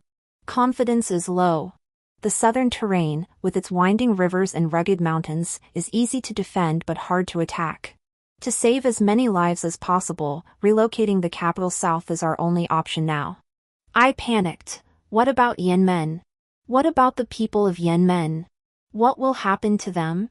Grandmother's eyes welled up, and she fell silent. Father sighed, to die for their country is the highest honor. They will be remembered forever. Who wants that damn honor? I want them alive. I cried out, an unprecedented courage surging through me as I rushed outside. Jiao Jiao. Where are you going? You wouldn't be going after that traitor, would you? Jiao Jiao. Grandmother nearly stumbled chasing after me. I turned back, tears streaming down my face, and bowed my head to her, Grandmother, forgive Jiao Jiao. I've been disobedient again. I rose to flee, but guards blocked my path. I drew my blade and pressed it to my throat, one more step, and I'll slit my own throat right here. Grandmother, held back by my father, wept until she nearly fainted. Jiao Jiao, put it down. You're trying to kill your grandmother. I'm sorry. I'm so sorry. He returned to Yanmen for me. If I head south, I'll never find peace for the rest of my life. No one dared approach. I seized a horse and charged straight for Yanmen. I rode day and night, changing horses several times along the way, finally reaching Yanmen 10 days later. The horse stopped, and I collapsed, gasping for breath, nearly dead. A soldier approached to check on me, too afraid to let me enter the city. I could only grab his trouser leg and beg, tell Xiao Boyan that Jiang Wu seeks an audience. The soldier hurried inside. After a stick of incense burned, the city gates opened. A blood-soaked general rushed toward me. Jiang Wu! His hands trembled as he lifted me up, his expression a mix of joy and fury. What are you doing here? You should have stayed with them heading south. Why did you come here? I gritted my teeth, tears falling one after another. Xiao Boyan, I came to die with you. His eyes instantly reddened. Who said you should die with me? If you refuse, I'll die right now. Jiang Wu, what am I supposed to do with you? He held me tighter. The moment his scorching tears fell into the hollow of my neck, I knew I had come to the right place. The defense at Yanmen Pass was dire. After the battle half a month ago, their strength was severely depleted, yet there was no time for rest. Xiao Boyan led me to the pass. Soldiers were repairing the ramparts. Just miles away, enemy tents stretched as far as the eye could see, their sheer density suffocating. With such overwhelming odds, Yanmen Pass would likely fall. But I wasn't afraid. At least in this life, even if I died, I would die without regret. That night, I slept in Xiao Boyan's room. The weather had turned cold. After bathing, I shivered and burrowed deep into the blankets. Xiao Boyan entered, not even bothering to remove his armor, and sat cross-legged on the floor beside the bed. Aren't you coming up? His eyes remained closed, not once glancing at me. Just go to sleep. I won't. I nudged him with my foot, mimicking how Jiang Ze had coaxed Xiao Ze in my past life, and began to pout. Brother Boyan, I'm cold. I can't get warm. Xiao Boyan sighed softly, still not looking at me, and rose to leave. Then I'll go get you a basin of charcoal braziers. No, braziers are precious. What a waste. Brother Boyan, look, this bed is so big, it's just right for 2 people. His ears flushed instantly. His Adam's apple bobbed as he forced himself not to turn back. Oh, stop provoking me. I fear I might do something I'll regret. Do what? I sat up and wrapped my arms around his waist. I came here alone, already prepared to entrust my entire being to you. Xiao Boyan, don't you understand? His eyes snapped open. He turned to look at me, his gaze fierce like a beast. Aren't you afraid you'll regret it later? My future is your future, Xiao Boyan. Didn't you ask me to take advantage of you? Come, let me take advantage of you. Aw Wu, you're such a little devil. His gaze lingered on my lips before he finally couldn't resist, leaning down to kiss me. What followed, of course, needs no telling. Later, I donned a soldier's uniform and helped within the city walls. The barbarian tribes launched attacks nearly every day, but each time, we held firm. Until mid-November, when a 1,000-strong barbarian force trekked through mountains and rivers, bypassed the pass, and struck our rear, severing our only supply line. Yanmen finally became a besieged city. Xiao Boyan continued to fight desperately. As long as Yanmen held, the barbarian main force couldn't advance south, allowing more civilians within the pass to evacuate. He once said the lands beyond weren't worth defending. But now, he reassured me, saying he would guard me until the very last moment, even if it meant dying beneath the city walls. By late November, arrows and grain exhausted, we truly could hold no longer. Starvation darkened my vision, and I collapsed unconscious at the city wall's base. I thought, I must surely be dying. Yet in the chaos, a voice suddenly rang in my mind. Jiang Wu, wake up. Come back. Don't just die like this. I murmured back, who are you? Who I am doesn't matter. Jiang Wu, wake up. Don't die. Your rebirth was bought by someone who repented for 10 years before the Earth Lord, trading away 10 lifetimes of blessings. Don't die. Who? Who traded for it? I jolted awake, but the voice vanished. Thinking back, I couldn't even recall if it had been a man's or a woman's voice. 10 lifetimes of blessings traded for my rebirth? Who would do such a thing? The voice mentioned 10 years of repentance, so that person must have wronged me? The crown prince's face flashed through my mind. It couldn't be him. Why would he repent? Nonsense. Probably just a dream. I pushed the thought aside and climbed the city wall to find Xiao Boyan. Sitting with him on the ground, we endured another night. By the second day, exhaustion truly overwhelmed us. Seated on the ramparts, we watched the barbarian tribes launch yet another assault. His hands were nearly lifeless, trembling violently as he gripped his sword. Fortunately, we weren't going to fight them. Instead, we were going to take our own lives. To avoid the shame of falling into the barbarian's hands. Do you regret it? No regrets. He smiled and kissed my forehead. Oh, to die with you this lifetime is my greatest fortune. He raised his hand, sword pressed to his throat. I too picked up my dagger, ready to join him in death. The setting sun bled crimson, bugle calls shook the heavens. We shared a final smile, then closed our eyes. At that critical moment, a soldier's cry suddenly rang out from behind us. General! Reinforcements! Reinforcements have arrived. Xiao Boyan and I snapped our eyes open, disbelieving. We turned urgently toward the rear. Dust swirled in the sky. In the distance, thousands of cavalry charged toward the pass. Xiao Boyan and I rushed down the ramparts to meet them. As the cavalry drew nearer, I saw the leader, a formidable white-clad general. My vision blurred, unable to make out his face clearly, until the white-clad general cried out hoarsely, "Jiao Jiao! Jiao Jiao! Grandmother!" Thinking I was dreaming, I staggered toward her. She leapt from her horse and rushed toward me, her face splattered with blood, her features almost unrecognizable. Only hot tears washed two pale streaks across her cheeks. She embraced me, sobbing uncontrollably. "Jiao Jiao, grandmother is here. How did you become so thin, nothing but skin and bones? It's all grandmother's fault for not mustering the troops sooner. My Jiao Jiao has suffered. Grandmother, it really is you." I sobbed, returning her embrace.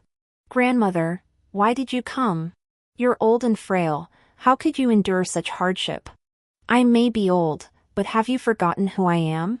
I am the Lady Marquis who drove the barbarian tribes 1,000 miles away. Even if I'm nothing but skin and bones, I can still fight." She said no more, pushing me forcefully toward Xiao Boyan. "Take good care of my granddaughter." Then she swung onto her horse and bellowed, "Open the city gates. Prepare to meet the enemy." The clamor of battle shook the heavens. The clash of steel and the clatter of hooves rang in my ears. Amid the yellow sand, grandmother thrust her spear forward, sweeping all before her. This battle raged for a full day. Grandmother and her men once again drove the barbarians hundreds of miles back.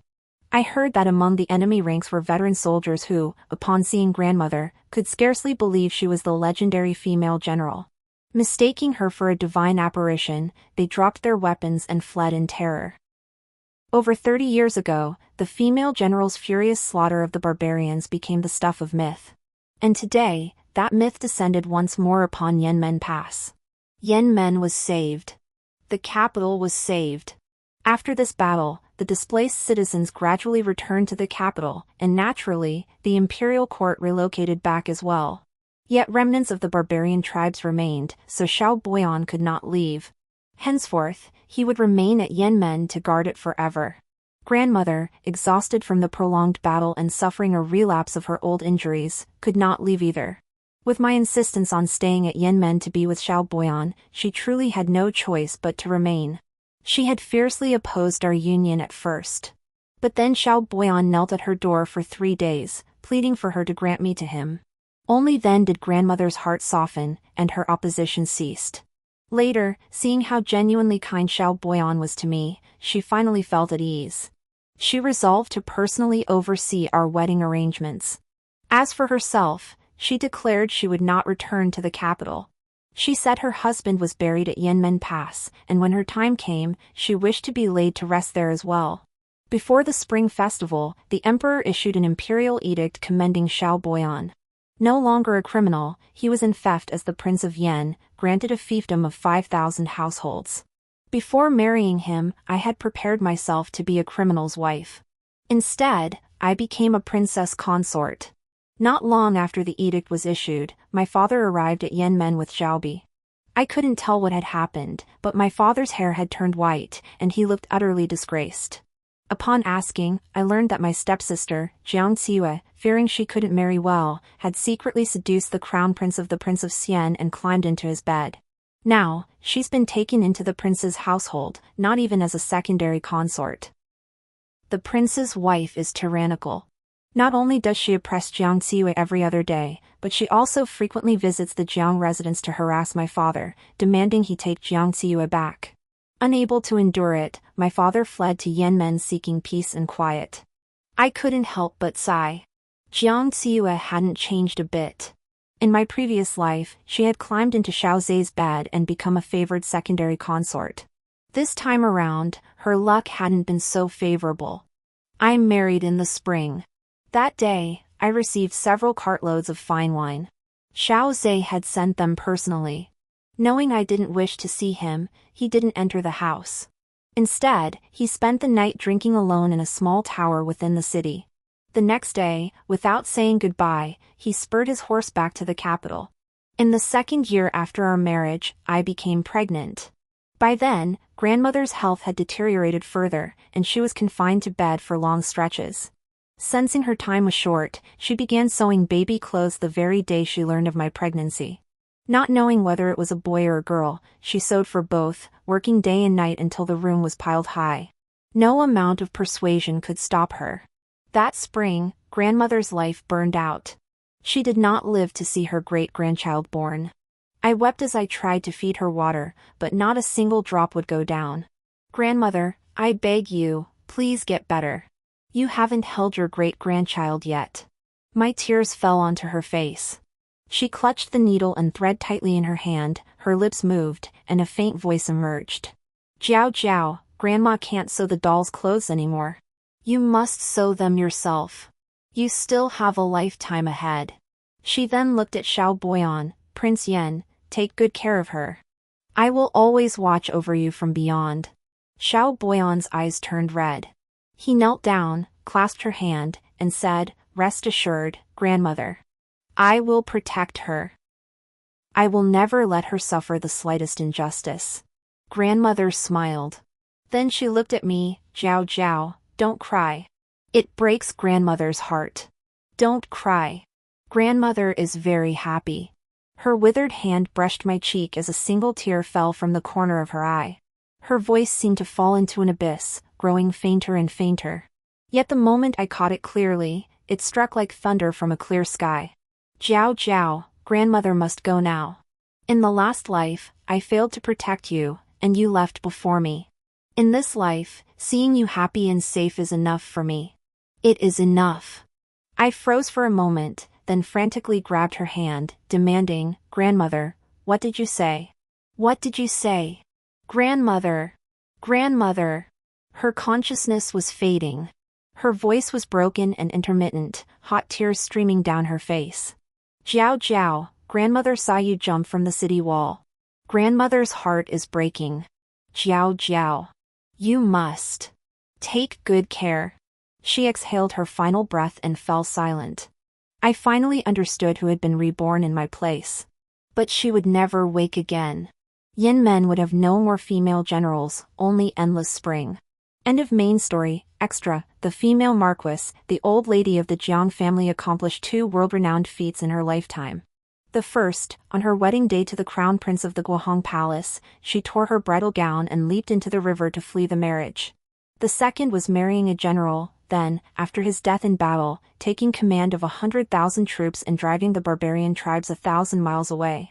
Single-handedly, she averted disaster in the hour of crisis, protecting countless lives.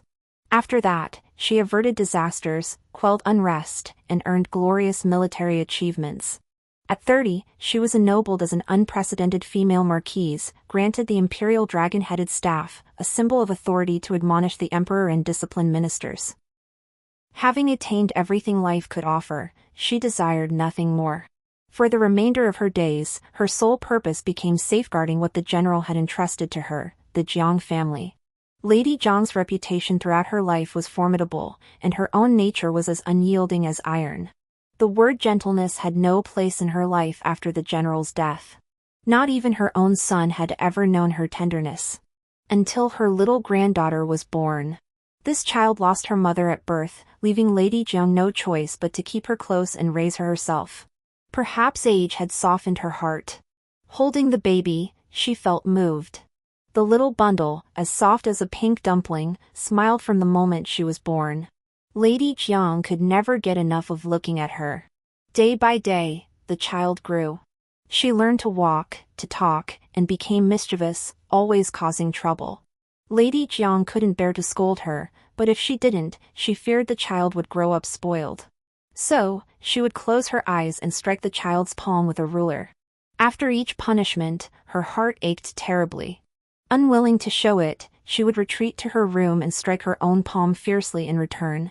Lady Jiang most loved hearing her granddaughter recite lessons in her sweet, childish voice. Man is like a pig, inherently good. Whether the little girl did it on purpose or not, she always made her laugh and cry at the same time. She cherished her as if her own life depended on it, vowing to raise her well, to ensure a life of wealth, peace, and freedom from worry. The little granddaughter was generally obedient. Until the year she turned 13. After meeting the crown prince once in the palace, she changed. Madame Jiang disliked the royal family. They were the most heartless, with countless women in their lives. How could she bear to see her granddaughter suffer such injustice? She struck her for the first time in years. But no amount of punishment could quell the young girl's heart. Instead, she grew ever more rebellious. Later, her son took a second wife into the household. The granddaughter became more defiant with each passing day. Finally, she insisted on attending a polo match to see the crown prince. Amidst an assassination attempt, she saved the gravely wounded crown prince. The emperor bestowed a royal marriage decree. She could no longer turn back the tide, only watching helplessly as her granddaughter stepped into the abyss. Consumed by rage, she lost all reason. That night, she punished her granddaughter by making her kneel in the ancestral hall for the entire night. After that, she never saw her again. Not until she married into the Eastern Palace, vanishing without a trace. She told herself, children have their own destinies, she must stop interfering. Yet she could never truly let go. She constantly sent people to the Eastern Palace to inquire about her granddaughter's well-being. She heard the crown prince treated her coldly. She heard she wept every day. Her heart ached terribly, but pride held her back. She refused to seek her out. She believed that once her granddaughter had suffered enough, she would surely regret her choices and return to her. But that day never came. Barbarian hordes invaded, Yanmen Pass fell, and the capital itself was overrun. She heard the crown prince had abandoned his consort, fleeing with his secondary wife. Consumed by panic, she spurred her horse to find her. Yet just as she neared the city walls, she watched helplessly as her granddaughter leapt from the ramparts. In that moment, she wailed uncontrollably, the agony as if she herself had died. She rushed forward to embrace her. Suddenly, she spotted the crown prince.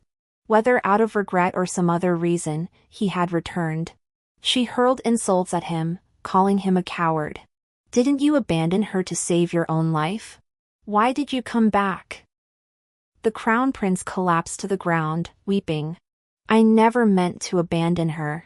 I was too late. She refused to listen to his excuses and struck him across the face.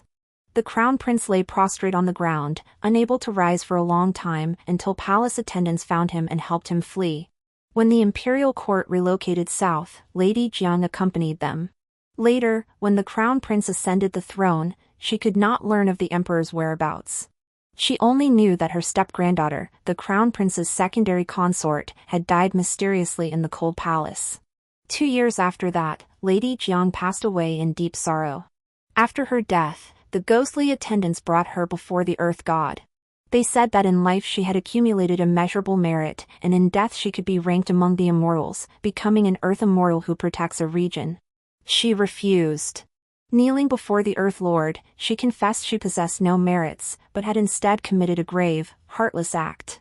She pleaded that her little granddaughter had died unjustly, begging the Earth Lord to show mercy and grant her granddaughter a chance to live again. The Earth Lord naturally refused. She could only kneel and plead day after day. After 10 years of unyielding supplication, the Earth deity's heart softened. He finally agreed, but only at the cost of her blessings for 10 future lifetimes, in exchange for her granddaughter's rebirth. She hastily bowed in gratitude. Lifting her head, she found herself back at her own home. Her son was complaining to him, "Ah, Wu has gone off to see the crown prince again." Overjoyed, yet acutely aware of this day's critical importance, she rushed out to find Jiang Wu. To her surprise, the girl had returned on her own. Jiang Wu knelt at her feet, calling her grandmother for the first time in ages. After that, though Jiang Wu remained mischievous, she no longer treated her with the cold distance of the past life. Astonished by this change, the old woman wondered if the earth deity had intervened to awaken Jiang Wu. She felt profound gratitude. This lifetime, she was determined to alter the fate of the fortress's fall and the kingdom's ruin. Yet, having long since left the court and lacking any evidence, it would be unwise to directly urge the emperor to fortify Yanmen Pass. She devised a plan instead, bribing a suicide squad to pose as barbarian assassins and cause chaos in the capital. This tactic proved effective. Court officials finally began paying attention to the long-neglected Yanmen Pass. Unfortunately, she hadn't anticipated that the court, having enjoyed peace for too long, had forgotten how to wage war. In the 10th month, Yanmen Pass was attacked, suffering countless casualties. The court had no spare troops to send for support. She yearned to go herself, but she was old now, her body far weaker than before. Even if she went to the front lines to fight, victory would be hard to achieve. Besides, if she died, what would become of Jiang Wu? Fearing that delay would lead to the same outcome as her past life, she advised the emperor to relocate the capital southward. The emperor agreed. She hurried back to pack her belongings, but at that very moment, Jiang Wu threatened her life, seized a horse, and galloped toward Yanmen Pass. Only then did she realize her little granddaughter was deeply in love with that traitorous minister. She sent men to pursue her, but they failed to bring Jiang Wu back. She had no choice but to decide to return to the battlefield herself to rescue her. It proved far from easy. Deprived of troops, and with the feeble court unwilling to lend any, she resorted to borrowing private armies from various noble houses. She also spent her entire fortune to recruit loyal warriors. Only by mid-November did she finally muster sufficient forces. With these men, she fought her way back to Yanmen Pass. The Lady Marquis was aged, yet the barbarian tribes remained her defeated foes. She drove the barbarians hundreds of miles back. However, her body was no longer as resilient as in her youth. Upon returning to Yanmen Pass, she collapsed. The disgraced minister sought out numerous physicians to treat her, but she refused their aid. She feared accepting their kindness would mean sacrificing her granddaughter.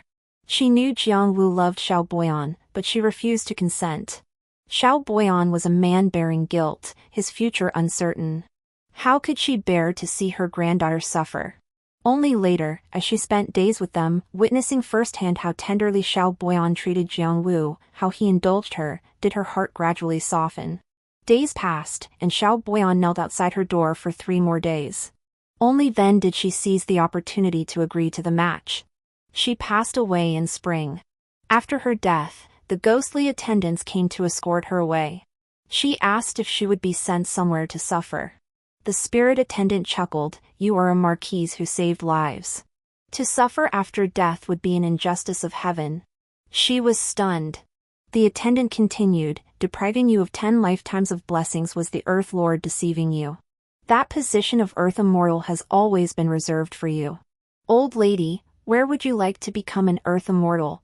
She lifted her gaze to the boundless spring grasses of the mortal world and answered without hesitation. Yanmen. The story ends here. Thank you all for your company.